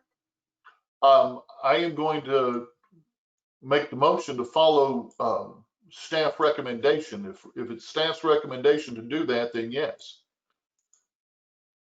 Thank you, sir. Okay, do I have any more discussion before we vote? Okay, and again, I will say staff recommendations is to go to this new guy. Josh, your vote? Aye. Kenny? Aye. Elaine? Aye. Okay. Sam? Aye. And Ashley? Aye. Okay, motion carried. And y'all do what you need to do within the procurement end of the world and let us know how it works. Thank you, Mayor, and thank you, Casey, for spending time with us this evening. Thank you, Mayor. Thank Thank you, you, Council, and appreciate you, Christy and Shannon and Cynthia and the city attorney for doing your due diligence. And it's been a pleasure to work with y'all. And we look forward to continuing that success in the future. So y'all have a good night. Thank you. Thank you, sir. Okay, we move down to K, and it's discussion and any necessary action regarding staffing and facilities, both short and long term. Who wants to take action on that? Sam, were you the one that coordinated this? No, Mayor, this was actually, as you remember, the council directed staff to come up with a facilities assessment needs report. So staff is working on this.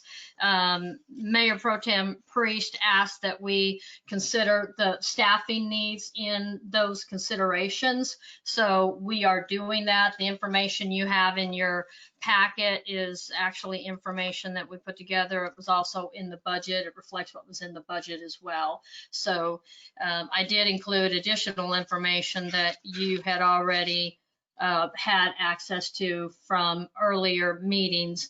And then Sam Eason did send some items as well, and we wanted to include those in the packet. So what you presented is more or less just for information at this time, that this is what you think our needs will be going forward. Well, we're developing that report. I didn't know if Councilmember Eason or Mayor Priest had any additional comments to give us direction as we are developing that final report for presentation in January. Okay, does anybody have any more comments or questions where we are now? Okay, then I think we'll move on to the next item, which is, I'm sorry. I do have a question for you, Joanne. Yes. I know that given these, given the staffing estimates and the expansion of the city, that the previous council had a plan, and that was to have the municipal complex. Now that got voted down. I understand that, but I am quite anxious to hear what your plan is on moving forward. How we're going to meet these staffing needs.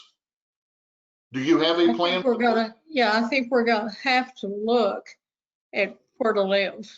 Where we're living now is too small. there's some options out there, and hopefully they'll be available to the council in January, because, you know, not much happens December to, and I don't know when the January meeting is, but it's the first meeting will be the second Thursday in January, whatever that date shows up to be.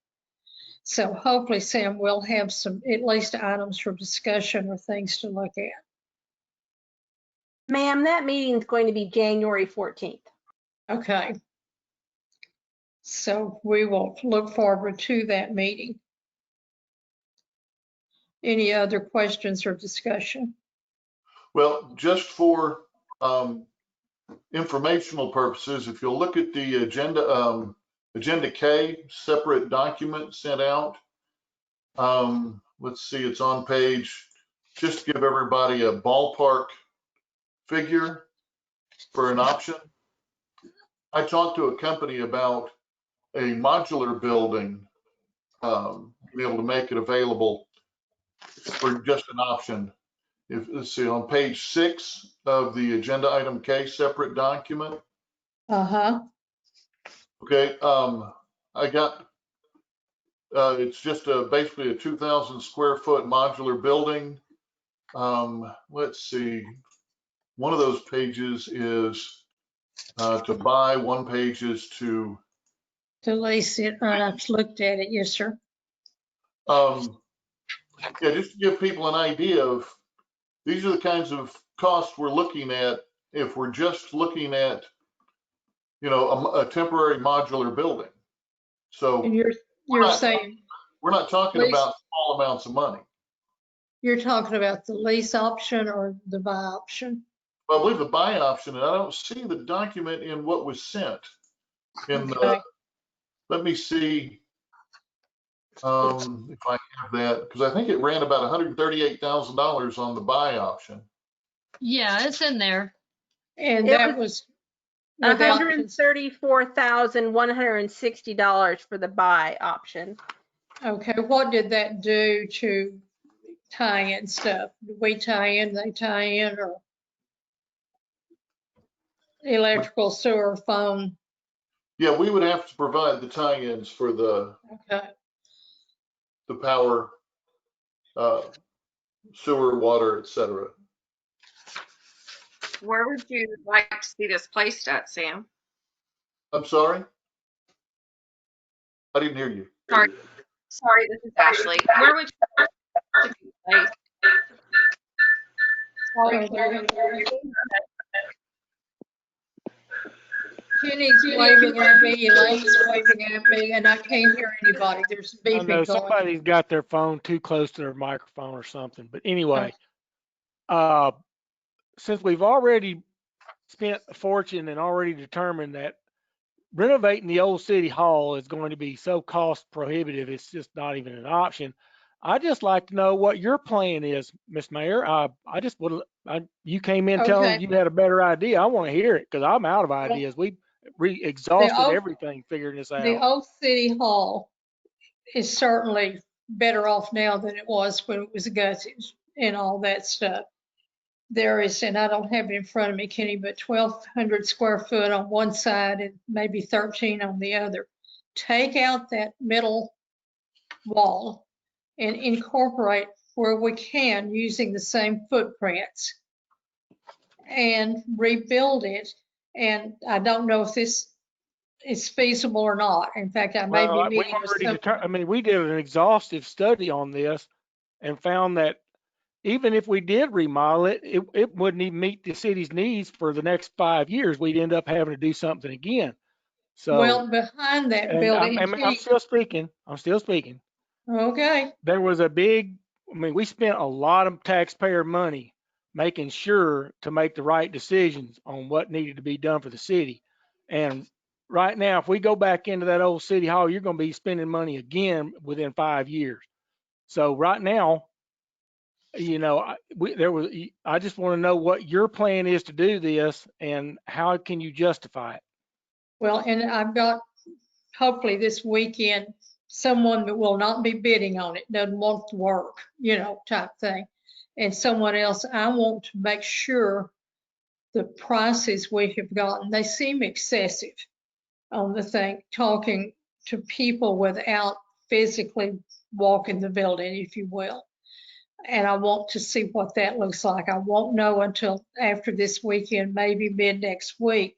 Also, and you guys may know, well, Elaine may be into building also, behind that old city building, could a building be attached or whatever that would hold or work for chamber meetings? And then at some point, if a better system has come up and you'll build a bigger, better building, then that old city hall could still be used for something. I'm not sure what the seniors or Possibly, but we only got 1 year on the current lease of the current city hall. Right. So And why unless was something that? can be completed within the next year, we need to start working on either buying the building that they're in now or extending that lease. Well, and I don't know what choices will end up being made. If you buy it, it doesn't grow any bigger. And they're standing on Neither top does of the each old other. city hall. So, I mean, we're in Well, a catch-22 yeah, now. but the old city hall, Kenny, and I don't know what y'all looked at for your plan B. What were y'all gonna do? It's in the record, the whole plan and the studies and Well, I know everything is the in the city record's the record. drawing, but did y'all have a plan B? Yeah. There was always a plan B, and that was to lease the building we're in now. Well, that may still be an option. I don't know. But if Or we do, build a we're new gonna have building. to ask some of the people to quit eating. Kenny, it's terrible in there. Okay, well, I'll just stand by because But stand by and see I what, would like to hear your plan. and if you have time, drive by the old city hall and let me know, drive behind it, if that would work. Ashley, well, I'm sorry, Elaine may be ahead of you. Elaine, were you next? Go ahead. Oh, but yeah, she is. Yes, ma'am. Can't hear you. I don't know if you can hear me. Now I can. Can you hear me? Yes. Okay. I would just like to remind everybody that we've got Sean working on evaluating all of our buildings. And so I think the discussion tonight is premature to look at what all of our options are. I think all of our options are going to have to be looked at. What facilities do we have? How much room can we get from those facilities? How does that fit into the need that we got the information tonight about? And then we have to look at costs and where we're going to be able to get that money, because it's 3 years before we can go back and approach any kind of bond motion. That's just the rules on the bond. So I think the discussion tonight is premature. We need Sean's information. Right. Did you have any luck, if that's a good term, on finding a possibility of alternate financing? Well, I don't want you to give away your sources, but no. There's no secret. We've discussed this in open council meetings more than once. One of the complications that we have for alternative funding, and I've spoken and other people have spoken with the rural development people. Rural development for communities like Rhome are generally a tremendous source of grant opportunities. Unfortunately for Rhome, or fortunately, however you want to look at it, our median income is 90% or greater, which eliminates us from most of the rural development grants, which is like Bridgeport and some of those other entities that have done a magnificent job with this kind of need in their town. but they don't have that issue with that our citizens' income knocks us out of that. Right. So part of the background plan for that was for alternative funding. When you look at those grants, and if I'm not, I don't know who I don't know everybody's experience with that, but that was one of the reasons that the master plan and all of the steering committees and all of that, those are key. Those are very important to be able to get alternative funding. So one of the things that we looked at was a grant that is a downtown rejuvenation type grant that was offered not through rural development because we don't qualify for it. We make too much money. That's the short of that. And when we looked at that particular grant,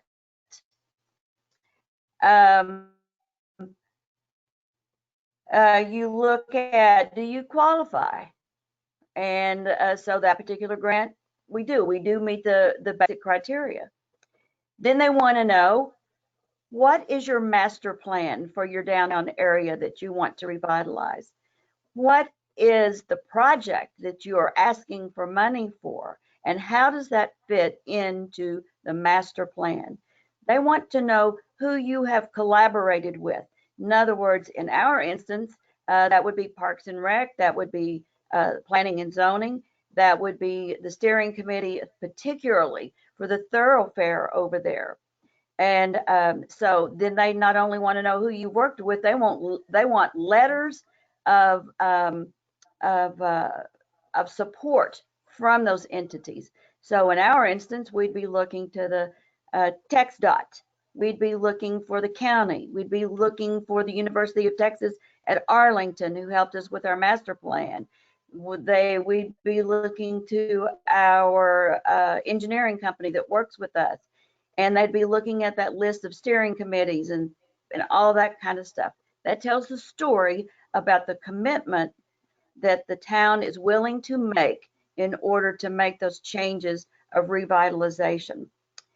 And then when you get through telling your story and painting what great planning you've done and the financial plan that reason you're asking for money, what we ran into was this. They want 50% of the money that you might be able to get, that we might be able to get, spent on the outside of the building. In other words, they want to see sidewalks and curbs and gutters. They want to see ADA compliances. And so only 50% of that would be allowable to be spent on the interior of the building. Then the last thing that you look at for alternative funding is related to grants is the scorecard. There are professional people who are hired to grade the grant applications. And so you look at that grading sheet and we wouldn't score very well because we don't have economic development district. We don't have a local chamber of commerce. We don't have any organization within our businesses like that would be our partners in that endeavor. And that counts for 15 points out of 100. Yeah. So we've got some work to do in the alternative funding to meet those so we could be successful when we do it. The other part of alternative funding is they don't work on our schedule. They offer money usually one time a year. You have to respond at that time, and then they make the awards whenever they get to it. So we've got some work to do. We're on the right road to be successful with alternative funding, but we still have some work we need to do. And so, these things show the value then of why the master plan and all of the steering committees. That is key to us being able to leverage with that commitment that we have made as a town. So there's still some work to be done there. Are there things out there? Yes, we'll have to work a little harder for them because we don't qualify for the rural development grants. I was very disappointed to have spoken to the Wise County group and to have learned that, but that's the situation. Yeah. Well, thank you for all your efforts. Just keep on keeping on. Maybe Tooth Fairy That's will it. visit us or something. Ashley, did you have something you wanted to offer? Oh, I will. Oh, yes, Ashley. Mayor. Yes, Elaine, thank you so much for your hard work and trying to reach out to everyone. That is a lot, so I greatly appreciate it. The only thing that I have to say, Mayor, is I'm with Elaine. It's too premature to look at anything if it's remodeling. I think maybe if we readdress this again next council, but I think it's way premature to see what we should do. And I mean, we have spent the amount that Cynthia sent to me, the 51,000, sorry, my screen just went away, that we have spent just alone in the lease building, I think is outrageous, that we shouldn't have spent that much. So I think we should go for, sorry, it was $51,527.59. But I don't think that includes the labor of the employees and, all the extra, like furniture, everything that we provided for a lease building.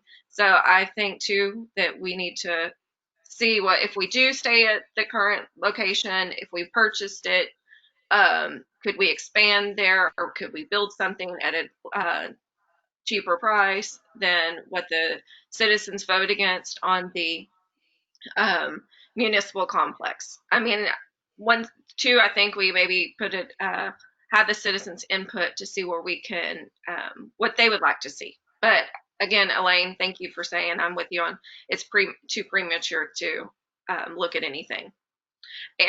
But also I have Well, I will tell you that we did talk to the folks that own property around that building, and they told us that they would not sell it. So there's not room for expansion.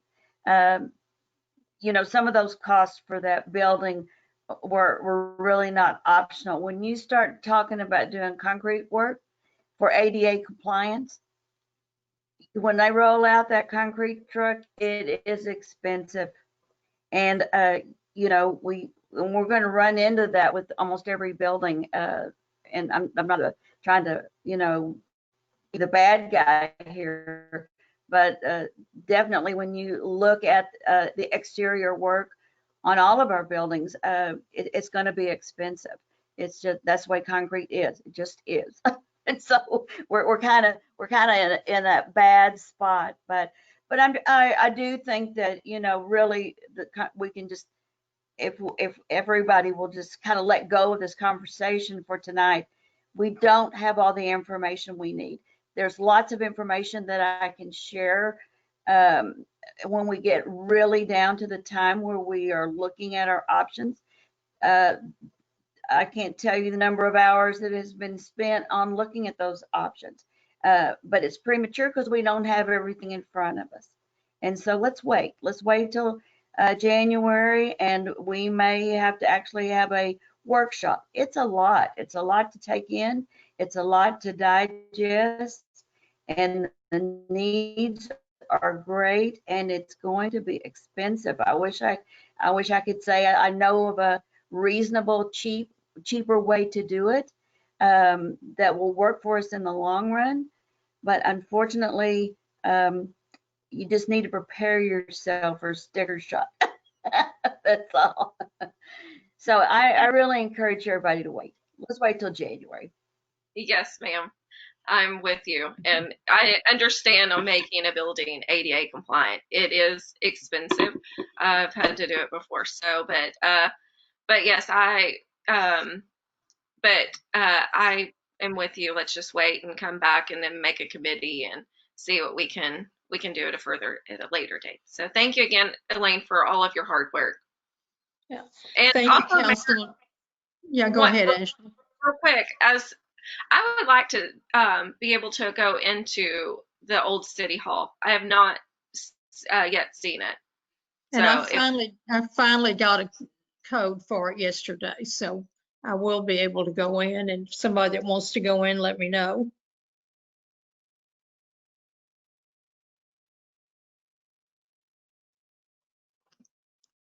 And I realize that I've been told we are not insured. Well, I'm not planning on doing calisthenics there. I want to just kind of go in and, you know, Kenny, I've got to refresh myself on what it looks like, what we had, what my thinking is, and it certainly may not be financially the thing to do, is make that building offices.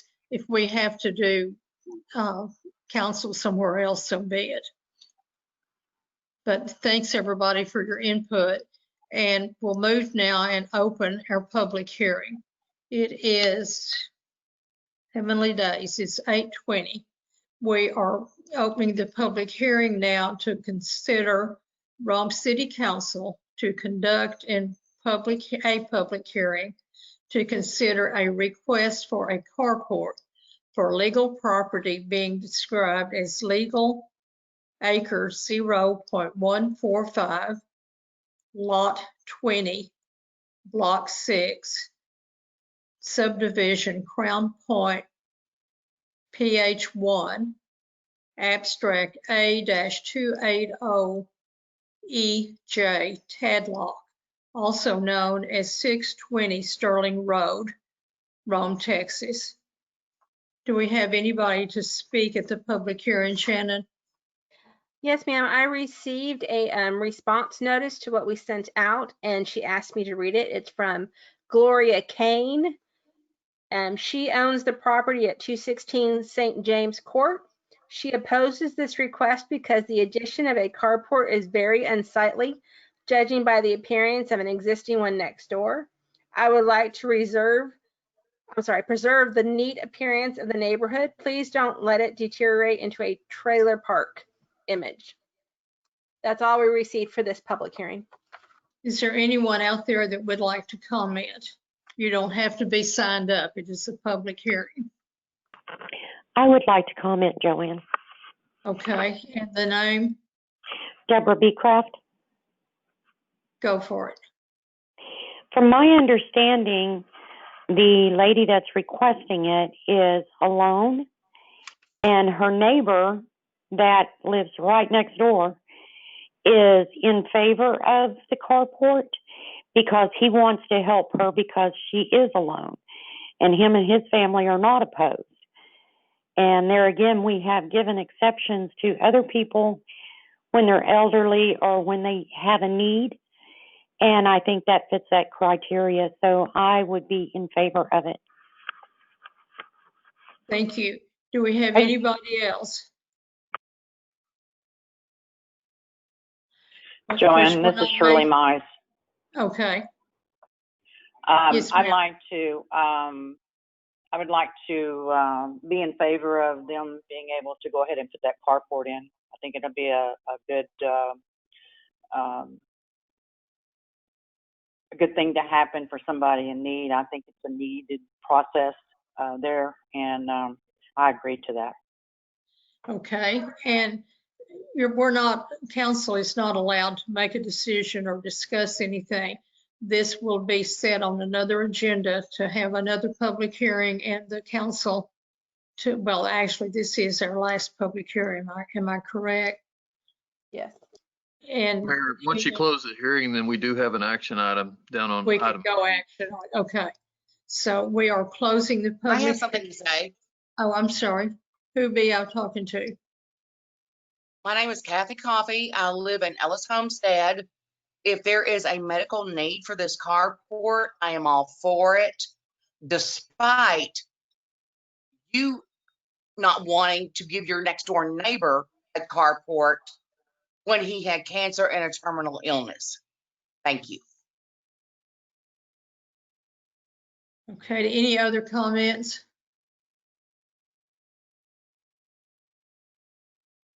Okay, I will close the public hearing at 8:24.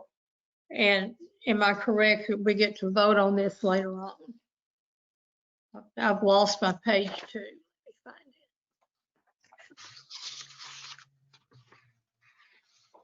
it. That is correct, Mayor. It's item Yeah, P on that's the about agenda. P. But let's go ahead and, okay, I guess since this is fresh on your mind, let's go ahead and put a vote to it. Do I hear a motion to allow the carport? I just have a question. What does the P and Z recommend on this? They recommended acceptance. Mayor, yes, the P&D did consider this and they recommended approval with the fact that you guys would have to grant a variance because they're not 10 feet off the property line. They're 6 inches off the property line. Now, council has, this P&Z and council has approved these in the past, but it does meet the requirements except for the 10-foot side setback of 10 feet. Does anyone make a motion either way?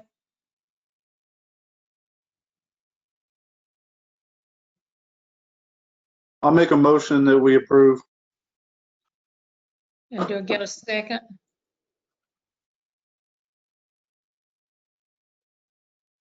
I'll second this, Elaine.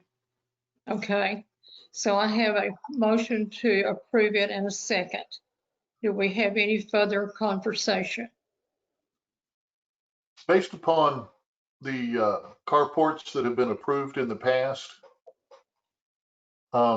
we do owe a sense of fairness, if you will, to all of our citizens. You look at the carport next door. We had an ordinance with a specification for what it took to get a variance, and the city has, I don't know, looked the other way for many, many years. It would be unreasonable for us to change the standard today to deny this carport. So your motion is to accept it, Sam? I didn't make a motion. You didn't make. Someone else made a motion. Just Elaine and Kenny, were you the one that, I can't tell Kenny and Josh apart. I believe Josh made a motion and Elaine seconded it. I was merely. Okay, are we ready to go for a vote? Does anybody have anything else?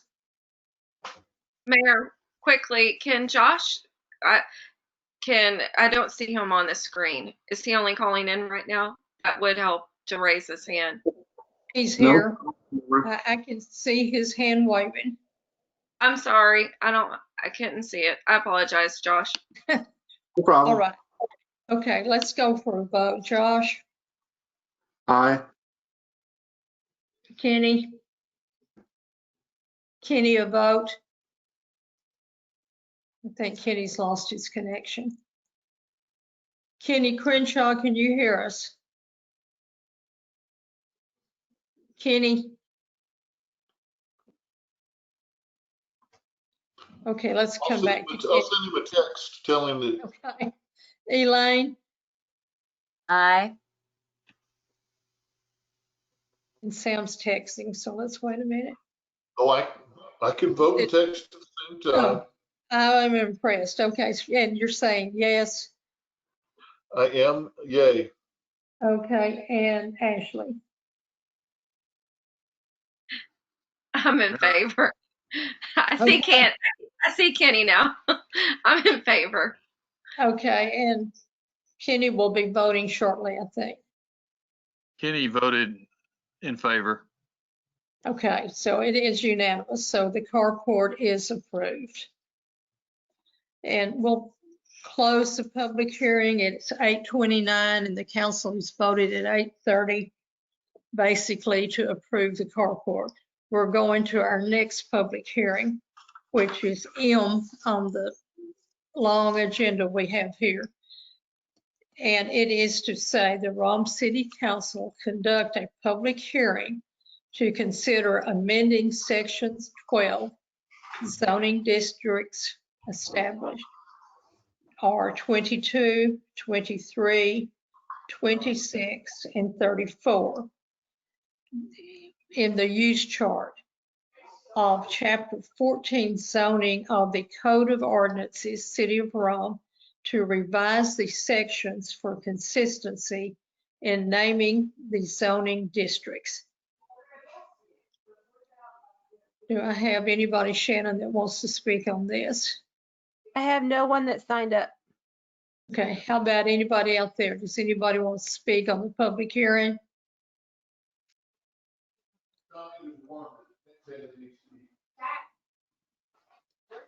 Is that any of y'all guys on the screen, or is that left over? I couldn't. Okay, we're going to close the public hearing at 8:30, and we'll go ahead and vote on this while it's fresh on your mind. Cynthia, do you want to offer anything any more about why you did, why it's done, not why you did it? But Yes, Mayor, thank you. So the P&Z has reviewed this item. Keep in mind that all these items regarding the ordinance that we're bringing to you tonight are cleanup items. This one is included. What it does is there's 3 areas where zoning names are mentioned within our zoning ordinances, and they are different in all of those 3 areas, whether it's in the zoning districts established, section 12, the use chart, section 34, or our zoning map. So what this will do is just make sure we're calling everything the same. So the zoning, planning and zoning has recommended approval. okay, let's go. Do I hear? Make a motion to approve. Okay, is that Josh? Yes, it is. Yes, okay, do I hear a second? Mayor, Oh, yes. I was trying to raise my hand after Cynthia. I was daring to I'm sorry, yeah. have a discussion on this before we make a motion, is what I was trying to say before Josh. Okay, and Kenny has seconded, so where are we? We're in the discussion phase, right? Yes. Or you can Okay. recognize Ashley now if you want to. Okay. Okay, So thank you. discuss. I'm sorry. You can discuss what you wanted to discuss after Cynthia's comments. I looked over the packet, but I was just concerned that because of the for the residents prior, I know you're saying it's cleanup to the ordinances, but I would like additional time to go over them and look back at the ordinance book just to see what is actually being cleaned up, which I tried to in the week, but it was just a lot. So Mayor, I guess to table it till next month is what I would like to see, just because of the last, for the citizens that were about the name change or the zoning district change that signed the petition to make sure nothing that we're missing on there. So that's it. Now, Cynthia, you want to address that? Well, sure. I mean, again, all this is doing, so I'll give one example in section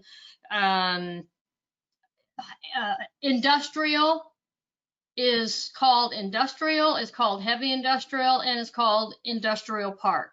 So all this is doing is calling them all industrial. It doesn't change the meat. Every zoning district has the meat of what that zoning district entails. It doesn't change any of that. Interestingly enough, I mean, there actually is, and actually you would know this, but there actually was a downtown district already established.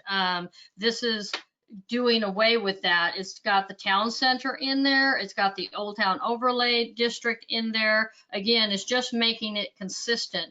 The other thing that was left out, if you look at the use chart, along the top, all of the single family below 8.4 were left out. So single family 7.2, single family 6, and single family 5 were not in there. Again, all this is doing is not changing substantively anything. It's just making sure that we have consistency in our ordinance. And we have a lot of inconsistencies in our ordinance, and this is just one way to do some cleanup on it's fairly simple, and it's gone through P&Z. Of course, P&Z has been aware of some of these inconsistencies along the way as well. Okay, let's go ahead. We have Josh had said, he made a motion. Kenny seconded. Let's go ahead and call for a vote if no one has anything else. Okay, Josh? Aye. Kenny? Aye. Elaine? Aye. And Sam? Aye. And Ashley? Aye, and thank you, Cynthia. Okay, we're going to, this all carried. Do we need any, we don't know any further action other than Cynthia's got these put together, right, Carvin? We can close the public hearing. Actually, you've already closed the public hearing and you are good to go on that item. Now you can go to the public hearing on item N. Okay, thank you very much. The time of the Okay. start of the new hearing. Okay, the new hearing is 8:35 p.m. on Thursday, 12/10/2020. The Rome City Council to conduct a public hearing to consider amending Appendix A-3 definitions, Exhibit A of Chapter 14 zoning of the Code of Ordinances, City of Rome, to define mobile food unit, amending Section 34.5, retail and related uses, to Exhibit A of Chapter 14 zoning, adding mobile food unit to be allowed in the retail, the R for retail, the C for commercial, or the I for industrial, pardon me, and LI for light industrial. So again, Cynthia, correct me if I'm wrong, we are now allowing food trucks within certain zoning areas. Doesn't apply like automatically to residential. Is there anything else we need to add to that, Cynthia? Well, I can, but I would wait for the public hearing to be completed, if there's any public comments, and then close the public. Okay, we can move on if there's nobody out there that has anything to offer. Mayor, we do Yes. have a speaker that signed up. Oh, okay. Michelle Pittman DeCredico has signed up to speak. Oh, okay. Michelle, are you still with us? Yes, ma'am. Okay. It's great to see the city administrator continuing the efforts to clean up these confusing or ambiguous issues in the city ordinances, and hope this will continue. I'm in favor of allowing the mobile food trucks or units to be allowed in the retail, commercial, industrial, and light industrial zoning, as this makes sense to allow a mobile food truck in these areas. I would recommend that the council consider that situation along Main Street, EC Rome, and Old Mill, where the zoning is already retail or commercial, but the use of the property is residential, which was grandfathered in before the zoning was changed to retail or commercial. I would recommend, pending legal input from the city administrator, to consider a restriction on the retail or commercial zoning areas, that if the use is residential, then a mobile food truck would not be allowed, as you may end up with a situation where a lot has both a residential house along with a mobile food truck parked out back selling food. It would seem to me to make more sense to have a consistent use on a single property than having mixed use of both residential and retail or commercial. Possibly this is already addressed in other ordinances, but clarification should be given if this is the case to assist residents and city staff in implementing this. Thank you. Thank you, ma'am. Okay, Cynthia, can you address that, or have you already? I will if you, I need to wait till you close the public hearing, I think. This one closed. Okay, do we have any more discussion or anybody else out there? It is 8:39. This public hearing will be closed and we'll move on to where I can find it over here. Agenda item R. Thank you. And Mayor, Okay. before we make a motion, I'd like to discuss. Okay. Can normally you make the motion and then you have discussion and then you vote. Will that work, or do you need to go first? That will, work. Thank you, Michelle. Do Go what? ahead. Sorry, Sam. I'm saying we can discuss it before you make a motion, Ashley. I'm just Right, I saying- was first. What, before you laughed, I was telling Michelle, thank you. So, for discussion, I'm not for, I don't think that we should have it in residential, but if someone is having a party, or if it's, say, Ellis wants to have a community event for their subdivision to allow a special use permit or something, to where if this, where they could have one. I see it in other cities where food trucks are coming on a Saturday with, an ice cream vendor or a small, sandwich vendor, and they're setting up in front. So say it be in Ellis. So I just recommend recommend that we have special use, and as well. And also there's a typo on item N as well. I'm just reading. So, but that is it. So Sam, instead of laughing at me, you can tell me anything else. So. Oh, I'm sorry, Ashley. I wasn't laughing at you. I was Okay, not well, laughing. good. I was just Well, thank you. I was just laughing at the situation of, we can make a motion and discuss. We can discuss and make a motion. I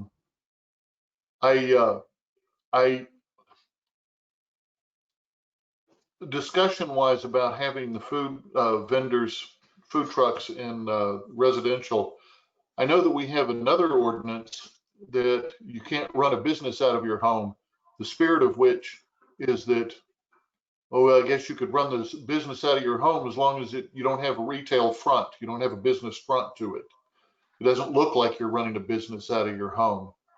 And I think if you were to put a food truck in your driveway, that tends to look like a business being run out of your home. Perhaps for a special event, as I think you were trying to mention, that we could get a special permit for a one-time only situation. I did appreciate Michelle's comment about the people that are, their residence is currently in a retail or commercial zone, but yet that's their residence. So I think we need to make a modification that it has to be upon what the current use is, that we generally wouldn't allow food trucks and the such to be where the use of it, where the current use in the neighborhood is residential, regardless of what the zoning is. A couple of things I'd like to interject. First of all, to the point about a special use permit, I would say that P&Z has recommended approval of this, and they did actually add, and actually it was a mistake on my part to not keep it in there, but to keep it under special use, as you suggested, Ashley. So that is a part of P&Z's recommendation to put that back in there, number one. Carvin, I think Michelle brought up a great point. I would ask if it is something that I understand exactly what she's saying, and I think that it's smart to do so. I think if we tie it to use, what the current use of the property is within a retail area, anything along, BC on the north side is commercial, south side is retail, Main Street. I think we could accomplish that. Carvin, is that accurate? I think I'd agree with that. Yes. So do you need a motion with those exceptions then? Is that what you're looking for? Sorry, didn't Kathy didn't. Kenny's waving, but Kenny's trying to tell us something. Just a second. No, I was just trying to be recognized. I would Well, like we to make a recognize. motion. I would like to make a motion that we approve this item with the provision included of special restrictions for special use. would you also include restricting and looking at the use of the property for Yes, any? that's what I'm talking about. Okay. I would second that as long as we change the typo that Ashley mentioned so that it says mobile food unit and not mood unit. Just want to make sure we're approving everything here. Josh, I tried to cover that by calling it food. So there you go, pointing it out, you know.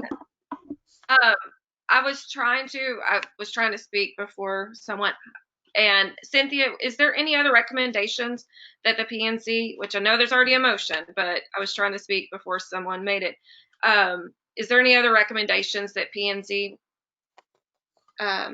was said or gave us? No, they recommended approval with the adding the special use caveat back in there.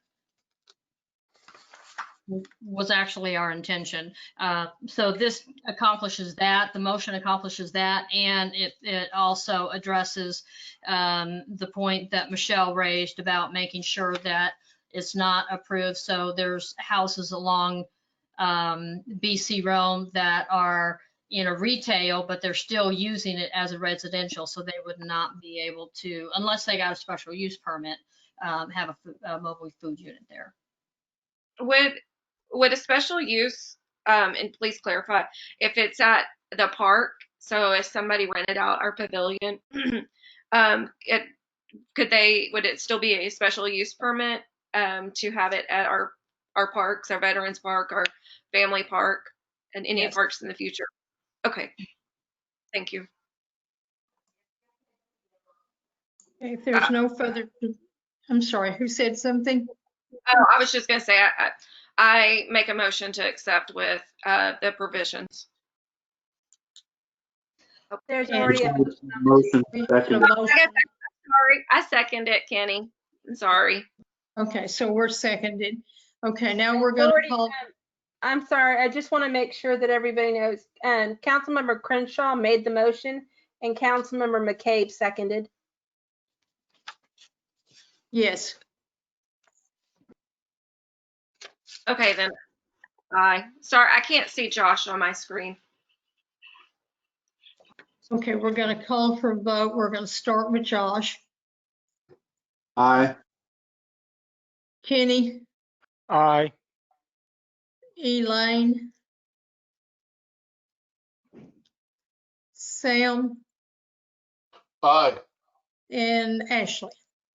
Aye. Okay, the vote carries unanimously. Aye. Okay, we'd already counted Elaine and she came back alive again. So, hey, we go to the third page of this agenda. R is discussion and any necessary action regarding appendix. Yes. We are actually on item O in the public hearing, the last public hearing item is on top of page 3. Oh, I apologize. Yes, but we need to go back. Where are we, Shannon? Let me see. On the subdivision ordinance, City of Rome to call the 2-year maintenance bonds. So, we have to do the public hearing first. We're going to do the public hearing first on the 2-year maintenance bonds. Do we have anybody here that wants to speak to that? Are we opening the public hearing at 8:48? Yes, we are. And Cynthia has put this together. She's, if I understand right, the norm is a 2-year maintenance bond. For whatever reason, we had a 1-year maintenance bond required. So it's to change it from 1 year to 2 years maintenance bonds. Do we have any comments? Anybody else? No one has signed up. Okay, and no one wants to comment? Then we will close this public hearing at 8:49. And we will then move to page 3O. Item S. Item what? S, as in Shannon. Okay, hate to tell you, but I'm confused. Did we vote on the 2-year maintenance? I don't think we did. No, we're now moving to the item so that we can discuss it and make a vote, and that's item S. Okay, what did we do? And I hate to be like this. What did we do with item O? That was the public hearing that you just closed. Right, and then we go to O to address it. No, we just closed O, so now we need to go to close. I'm with you.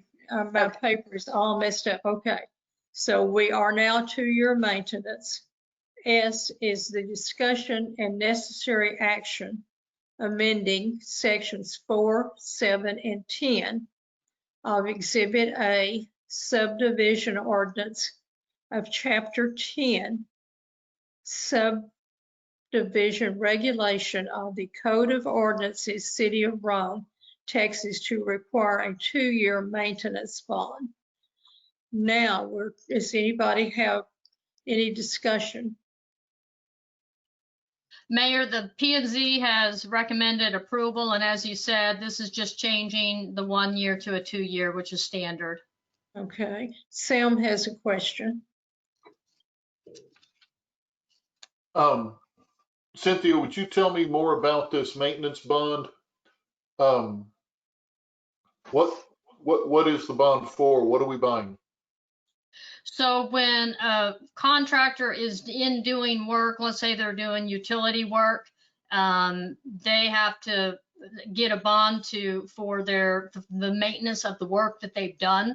And we are only requiring a 1 year, them to insure it basically for 1 year. And really the standard is to make sure that it is performing according to the contract for 2 years. Yeah, Sam, we're not buying anything. This is the builder of the road is actually naming us as the beneficiary of the bond. So in the event the road fails, we've got some coverage. I wanted to make sure that we weren't taking out a bond, that we weren't incurring additional debt, because there was no packet item for this agenda item. This is just this is requiring them to obtain a bond for the city's benefit, mainly in the event they disappear and we have a road that needs repairing, and we've got at least somebody we can make a claim on the bond issuer. Well, thank you very much, Mr. Atkins. I'd like to go ahead and make a motion that we accept that extension to the Exhibit A for the required 2-year maintenance bonds. And Kenny seconded it. Any more discussion before we call for a vote? Okay, Josh, go for it. Aye. Kenny? Aye. Elaine? Aye. Sam? Aye. And Ashley? Aye. The motion carries, so now we'll get a 2-year maintenance bond. So moving on to section T as in Tom, discussion and any necessary action regarding or amending Chapter 6, Health and Sanitation of the Code of Ordinances, City of Rome, by adding Article 6.07, Liquid Waste Regulations. Cynthia, can you give us a quick overview of that? Sure. The purpose of a liquid waste ordinance and rules and regulations is really to aid in the prevention of sanitary sewer overflows that result in blockages and obstruction due to the accumulation of fats, oils, things like that from commercial and industrial facilities. It promotes proper maintenance of grease traps and grit traps, and it ensures the proper handling, disposal, and transport and tracking of that trap waste and other liquid waste. Anybody have another question about it? Does this require all industrial or ones that have grease stuff to have grease traps if they don't have them now? Commercial, yes, commercial and industrial. I think. Are we going to have much of that, or do you have any idea? Well, a lot of it comes from, you know, restaurants. Right. Have a lot of restaurants, but this is a typical ordinance that most cities already have in place. And it's just, I think maybe an oversight that, you know, we don't have it. So it's good to have, because that really, we don't want that in our, you know, water sewer lines. You know, because it can be a big problem and cost a lot of money to repair. Is it something that's monitored, or is we just take their word for it unless there comes an incident of some kind? No, we've got a process that they're doing this. Because we've got a process that we will, just with our health inspectors, it'll be part of our inspections that we have, not only our health inspectors, but with our inspectors as well, like if they're building. And now that, you know, we know where these are, and so we will go to them and they'll have to go through the process of complying. Okay. Do I hear a recommendation? I'll make a motion, we approve this item. Second. Sam and Ashley. So we have 2 seconds on the thing. However you want to go with it, Shannon. Okay, we're going to call for a vote now. We have a motion and a second. So Josh, you're the lucky one. Kenny? Aye. Elaine? Aye. Sam? Aye. And Ashley? Aye. Okay, motion passed unanimously. So we're moving now to, well, Agenda item U. okay, did we not already do that, or do we just beat it to death on the This is a sister issue, but a different issue. different one, okay. See, I'm easily confused. Discussion and any necessary action regarding amending Chapter 6, Health and Sanitation, Article 6.06, Food Establishment Rules of the Code of City Ordinances, City of Rome, to add regulations for food trucks and food truck operation. Okay, explain the difference, Cynthia. Right, so what this does, our ordinances allowed food trucks, mobile food units. What it wasn't clear on is the how and the where. So what we did with the zoning ordinance, we defined the where. So that allows staff to implement and administer these ordinances. And what this does, this regulates, and this further clarifies the how. So how are these mobile food units going to operate? Yes, they've got to get inspected. They've got to have, there's certain requirements that they have to meet. So that's all it does, just really clarifies that so that we can make sure that we're providing for the safety and health of our public for these. Okay, anybody questions? None? Y'all want to move to the vote? I make a motion, we approve item U. Okay, second. Ashley seconded. We've lost Ashley's voice again. And Sorry. so here we go. Josh? Aye. Kenny?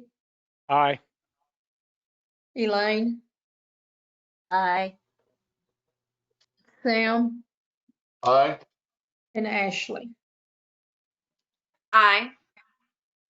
Again, this is unanimous, and we'll consider it a passed, and we'll go with the changes.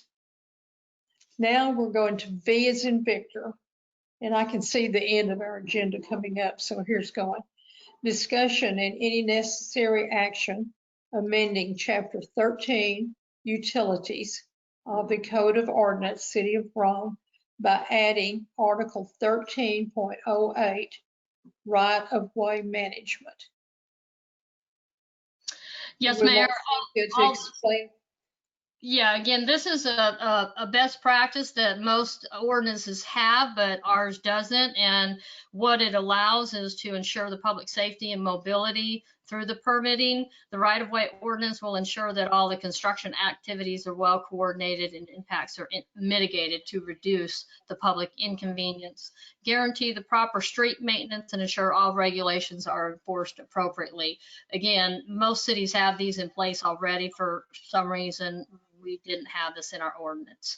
Sean Desmore, our Public Works Director, is on the line, and he has been the one, you guys have tasked city staff for looking at ordinance updates and cleanup, and he has identified several of these, and this is one that he identified. Sean, did you have anything to add?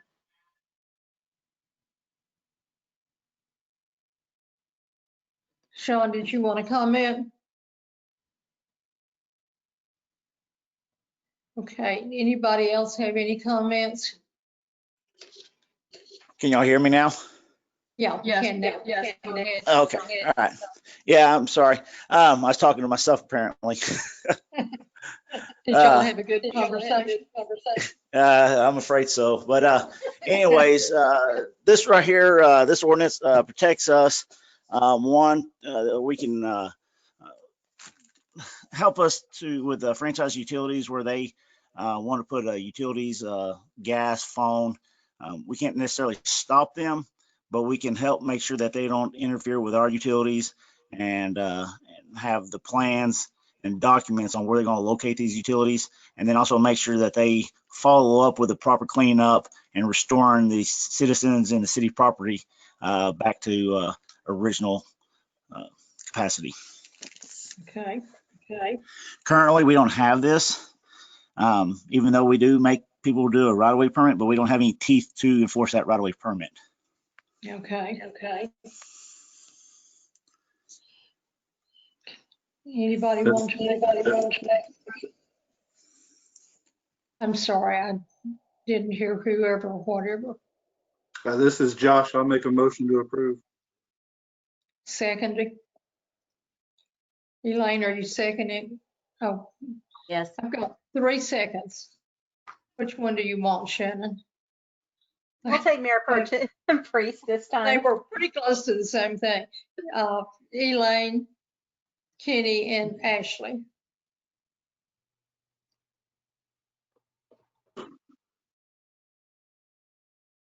That get you what you need? Yes. Okay, Josh? We have a Aye. motion and a second. Josh is aye. Kenny? Aye. Elaine? Aye. She's mouthing at us again.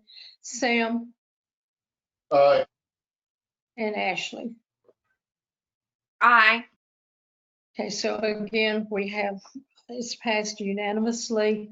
So that will be added to our good codes and stuff. Okay, W is where we are now. Update and discuss regarding construction status of East Wastewater Treatment Plant. Is Sean going to take that one?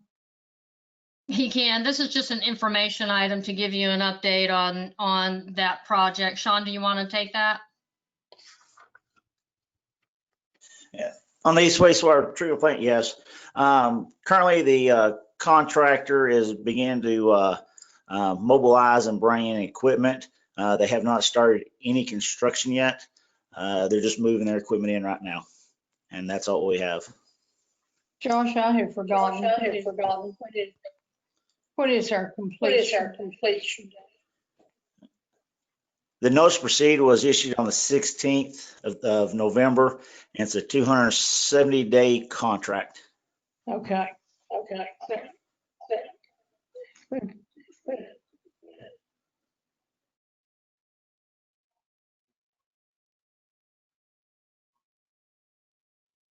Okay, so this was more information, one to agree or vote upon. The next item is 10, and it, Josh, are you still with us? We'll go back to literally the next item is X. And it's discuss and any necessary action authorizing the city administrator to negotiate a standard developers agreement with Holly Parkway and the owner, whomever, SAHI. Yes, Mayor, this is Sean Sahihi. He is the developer for the Holly Parkway Plan Development. We have basically what a developer's agreement allows us to do, especially as a small city, is to protect our assets. So when we have third-party engineers that are meeting and attorneys that are meeting with our developers like this, and this plan development is going to require a lot of work to get that detailed site plan together. What this does, it helps recoup that cost of third-party consultants for that. So that's what this is, and really I've worked with Carvin on developing this standard agreement, and it can also be in the future. I foresee that we would need to do one with the gentleman who has purchased phase 3 of Bywell Estates. And if you all remember him, he was here before council several months back, and I do believe that he did buy that property.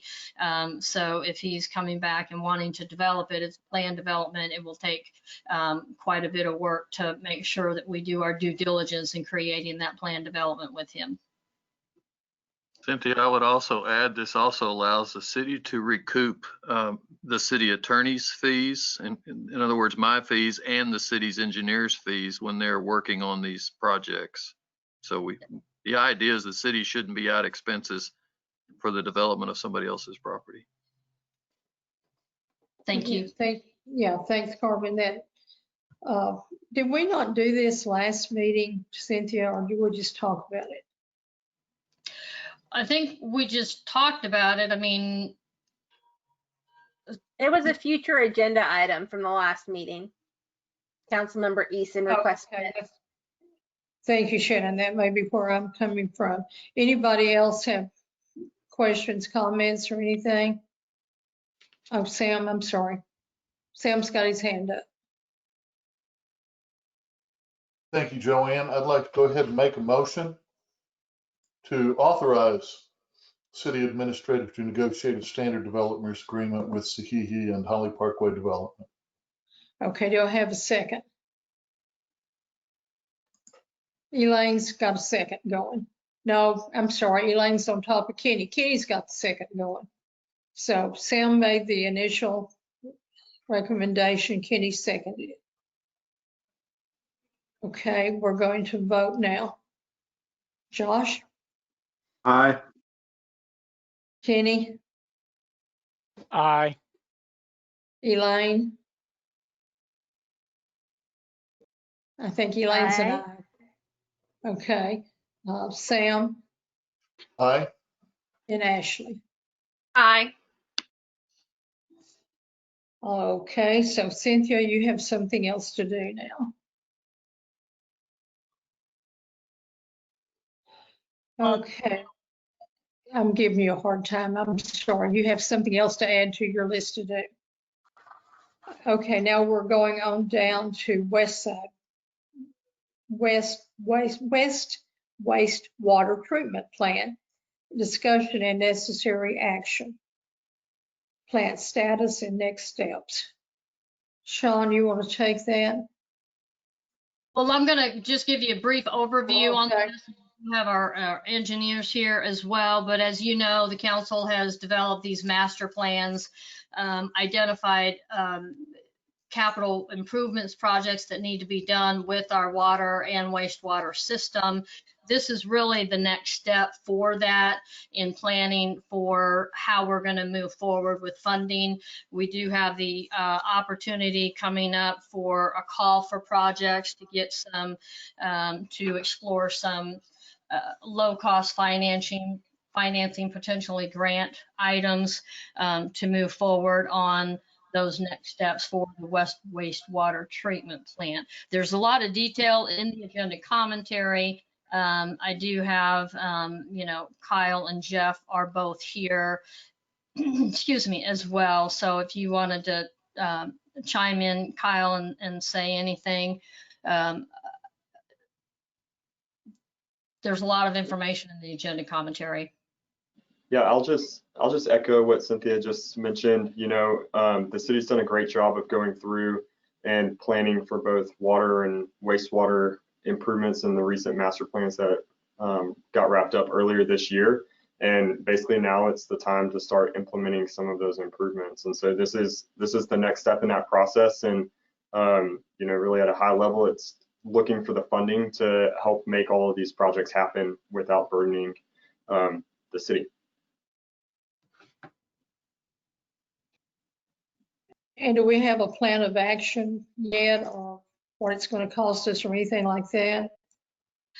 Well, that's what we're asking for authorization to go ahead and explore these avenues. There is a call for projects coming up in January, so we'd like to submit a project information fact sheet for that. We'd like to begin discussions with the Texas Water Development Board, and we would come back to you. The next step then would be to come back with you once we have that funding plan and how staff is recommending moving forward. And I foresee that being probably February, March, April. I think the closing for the call for projects at the end of January. So then, you know, they've kind of got to evaluate some of that. So would you say March, Kyle, or April? Yeah, that would probably be a good time frame to come back and kind of run through what some of the options are that we've explored, and then also, you know, how the application process went, and having more information about what the realistic timeframes would be to have potential access to those funding sources. So basically, this is just informative to know we are getting ready to come in and look closer at West Side water, sewer, wastewater, I should say. So anyhow, anybody got any questions or anything yet? It may be a little early. We'll probably have a bunch come on call at some point. Okay, thank you very much. The next is Z, and it's discussion and any necessary action regarding City Hall hours of operation. Mayor, Elaine's trying to speak. Okay, I'm sorry, Elaine. Can't hear you, hon. I'm hoping you can hear me. Do we need to authorize? Can you hear me? Yes. Do we need to take action for Cynthia and the engineers to move forward with this investigation? Cynthia, I thought this was more just. It is important, but you can authorize. I'm sorry. I'm sorry. Can you say it again? I'm sorry. It is in the course to do this, but you also could formal and authorize it. We want to project information for EWIIC. Okay, you're doubling. Can everyone except Cynthia? And Cynthia, I'm sorry, I couldn't understand you. Oh, can you hear me? Yes, ma'am. Okay, so yes, I mean, we can do it it's in the course of our duties, but we wanted to make sure that you were aware of it. And if you would like to authorize us to do so, because we are submitting a project information fact sheet to the TWIIC program. So that is in the recommendation if you look on your agenda item. So we are asking for authorization to continue that, and then we would come back to you, you know, March, April timeframe when we hear back from them and we've got that funding plan together. So it looks like Elaine is making that motion. Oh, okay. Make that motion. And I've got a second from Josh. Okay, now we have, and we're going to back up and not go to the city hall hours yet. We'll back up to why discussion and necessary action for wastewater. And Elaine has said, let's go ahead with the project. And Josh has said seconded. So now we're going to vote. How are you voting, Josh? Aye. Kenny? Aye. Elaine? Aye. Sam? Aye. And Ashley? Aye. All righty, so the motion has passed and it's okay for these guys to proceed on with their project on there. Now we're going to move down to Z as in zebra, discussion and any necessary action regarding city hall hours of operation. Cynthia, you want to tell us your current? Well, this was a specific request from Councilmember Eason. As you know from the memo that I sent out before Thanksgiving, and I included in this packet tonight, we spoke to the fact of limiting access to City Hall and all city offices, so that would be police station as well. So right now we are open from 8 to 2. So we just wanted to get direction from you all. And Mayor, you had approved that before Thanksgiving, but we wanted to get any further direction from council on that item. Okay, Ashley has a question.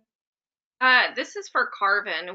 With the staggering shifts, the staggering days that they work, what is like the labor laws to make sure we're in queue with the state? If they're working from home and using their personal computers and their personal cell phones, is there any stipulations for that? That's a question for Carvin.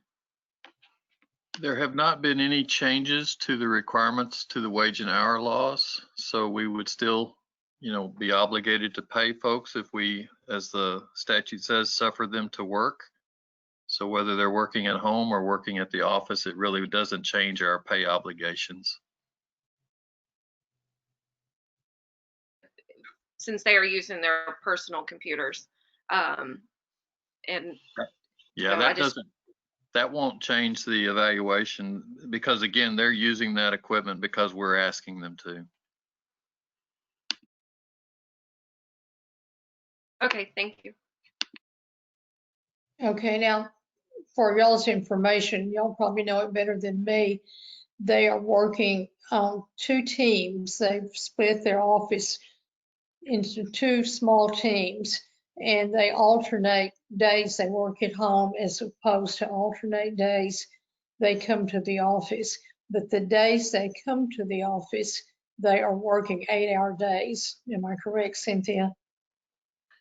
Well, the days we're not in the office, most of us are still working 8-hour days.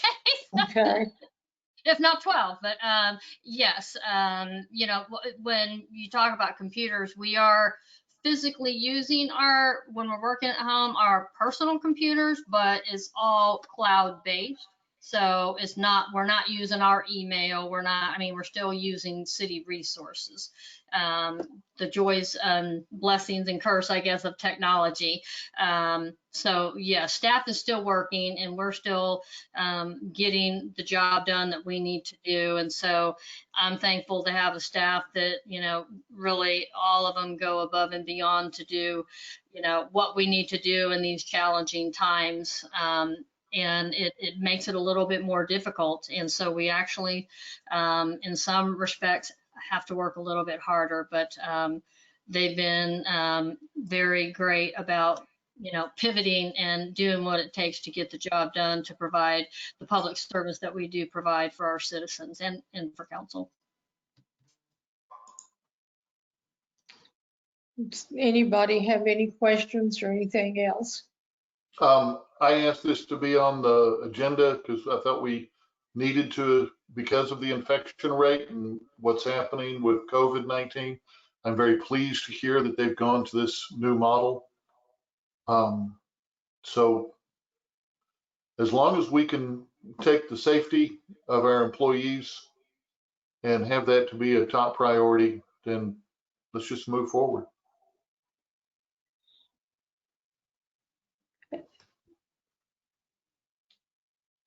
And Cynthia, do you feel better if we have the council to vote on this, or is this just more for information? It's really up to the council. I mean, you know, this is what we're doing, and if you want to affirm that, I mean, I think that's not a bad idea. Mayor? Okay. Yes. Based on that, I would like to make a motion that we make these our permanent hours until further notice. Do I have a second? Sam has seconded. Okay, the motion. So the motion is that the current hours be our regular hours, if you will, until further notice. We can all hope COVID will go away quickly. So do I hear any other discussion? Okay, let's call for a vote. Aye. Well, I don't think I'm sorry, I'm confused again. Did we actually ever have any discussion on this and a motion? Okay. We discussed it, we had a motion and we had a second, Joanne. Okay. We just want to vote now. I'm sorry, do what? We had a discussion. Josh made a motion. It's been seconded. Now we need to vote. Well, that's what I'm getting ready to do. Okay, let's call for a vote. And Josh, you get to go first. Aye. Kenny? Aye. Elaine? Elaine Malvine? Okay, there it is. And Sam? Aye. And Ashley? Aye. Okay, again, Cynthia, your hours have been blessed unanimously. Thank you. Okay, now we go to AA. And that's actually not what AA stands for sometimes, but it's toward the end of our agenda. Discussion and any necessary action regarding permanently providing an audio-video recording of every council meeting. Where do we provide this to, was my question. I believe right now our city administrator is posting the recording, the audio and video recording of these meetings to YouTube. We have a city YouTube channel. Correct. But I guess my action is what is she continued to do that? Is that what we had in mind? Well, what I have in mind is someday when we're no longer social distancing and we're no longer having these virtual meetings, someday when we're able to meet in person, that we make certain, we codify that the city council, that the city of Rome makes certain that we have an audio video recording of every council meeting so that it's available to all the citizens. If you can't attend, you can still go onto the website and watch all the meetings, as opposed to you're limited to just reading meeting minutes. Okay. Any discussion? Yes, ma'am. But Cynthia, if you can go first. Okay, well, I didn't want to interrupt. So yeah, I actually have been researching some equipment in the, in the eventuality that COVID is no longer a reality, or we can go back to in-person meetings. So we can do that depending on, it ranges the gamut on cost. I think that we can right now accommodate in our budget, a lower end audio visual setup for our purposes. If we're wanting to do, I think some of this will depend on, and we're going to talk about, obviously, in the space facilities needs. As most of you know, city halls normally have a very complex, audio visual component to it. So absent that, I think the system I've been researching will work. My question, I guess, to Councilmember Easton, just for clarity, and maybe Carvin can chime in, and I think it's a good idea, but what I hear you saying is basically go ahead and get an ordinance together for you all to consider and put it in our code of ordinances. Yes, ma'am, that is my intention. Okay, we will do that. And I would just remind you, you're already subject to the Texas Public Retention Act. And as I recall, Shannon's educated me on this. I mean, we've adopted the Texas standards as our policy, so we're already required to keep these in accordance with Texas law. May I interject that current law is 90 days after the written minutes are approved. So if you want to move forward with this, I'm thinking that we probably need to add in the ordinance that we're going to keep them permanently.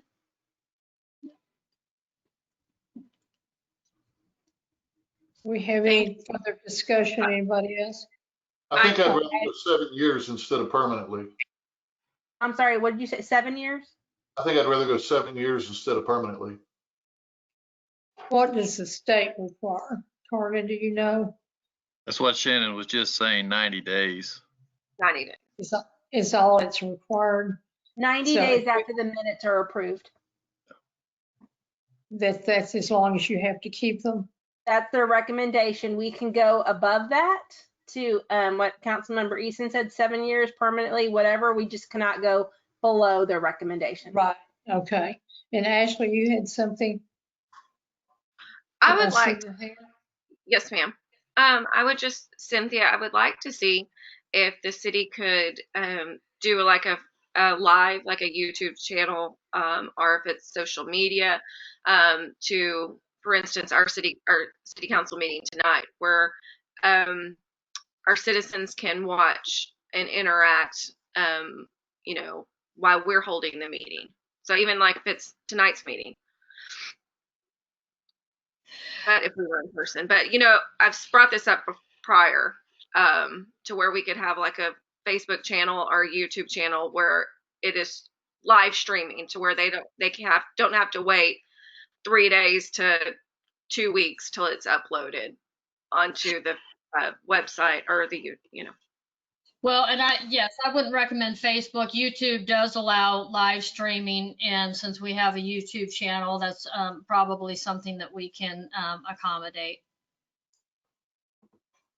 And if we do this, we sure need to let the citizens be aware of it and how to get there. Yes. Okay. Yeah, Do we want to? I thought was implied, but thank you, Ashley, for making that explicit. Okay, do we want? Remember, they won't be able to interact. The public will not be able to interact with you. They'll just be able to watch the live streaming. Yes, sir. they'll be able to watch, they can interact if it's live. I've been watching other cities do this, and they can interact with each other. So if the citizens, they interact, but we do not see it. Correct. Okay, do y'all want to establish a time that we provide this and that we keep it forever, or not forever, but it's, like Sam said, maybe 7 years? Well, Mayor, what I would recommend, let us go back and create that ordinance with the specifics and bring it back to you. How about that? That's fine. Does anyone object to that? So I see no objection, and that can add to your workload again, Cynthia. Okay. Item BB, discussion and any necessary action regarding section 1.03.002, powers and duties of the mayor, and section 1.03.004, agenda of the Code of Ordinances, City of Rome. And Sam, this was one you wanted on the agenda. I did. I figured we have a new mayor. I wanted to give the city council an opportunity to review. See if anybody had any comments, any suggestions, any changes. And does anyone have any suggestions or comments?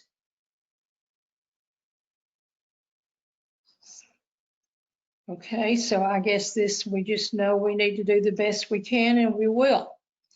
Do we have anything else? We're not going to have an executive session tonight. Mayor Wilson? Yes. The second part of this agenda item, it was requested by Councilmember McCabe regarding the agenda. Okay. And Josh? So there was just some discussion in the last meeting that things can be added and or removed from the agenda, possibly as saw fit by either the administrator or the mayor. I think I just wanted to make sure we were all clear that if we submitted something within the time frame that is set forth, that it will be on the agenda and not removed unless requested by that individual. Cynthia, is there anything stating that anything can be removed by y'all if you maybe think it's going too long, or as long as we get it in, it's going to be on the agenda, no questions asked? Yeah, I know there is an ordinance, in which you do too, that says a councilman can request anything, basically, to be on the agenda. And as far as removing it, I don't believe there's anything that gives you that authority. Now, Cynthia may be aware of something else. Okay, you guys, you know it's there. And if it needs to happen, it needs to happen. I really appreciate all of y'all's support. And only could tell you it is 9:31. And before we ask for agenda items for the next meeting, I do want to thank each of you for staying with me this long. Lord, I hope we don't have an agenda this confusing next time, but if we do, we'll handle it. So does anybody have any agenda items that we need to look at next year? Shannon would just love to see them in her email. If you have anything that you want to put on there, so stick it in there. And do I have a motion to close this meeting? Oh, I make a motion, but I just wanted to wish everyone a Merry Christmas, and we'll see each other next year. But I make a motion, we adjourn. And I probably won't get a second, but do I have a second? Oh, I'm waved at. Kenny wants a second. Y'all enjoy the holidays and stay safe. Meeting is adjourned. We need to vote. We have to vote to adjourn the meeting? Heavens, okay. That's what attorneys are for. We have a motion that we adjourn and a second. And Josh, what's your opinion? Aye. Kenny? Oh, yes. Okay. Elaine? Is that a yes? Aye. Sam and Ashley. Hi. Okay, Everyone, now good the night. meeting is officially over, and I do hope I do better next one, but thank you all for putting up with me. Good holidays. Good night, everybody. Good night. Good night. Good night.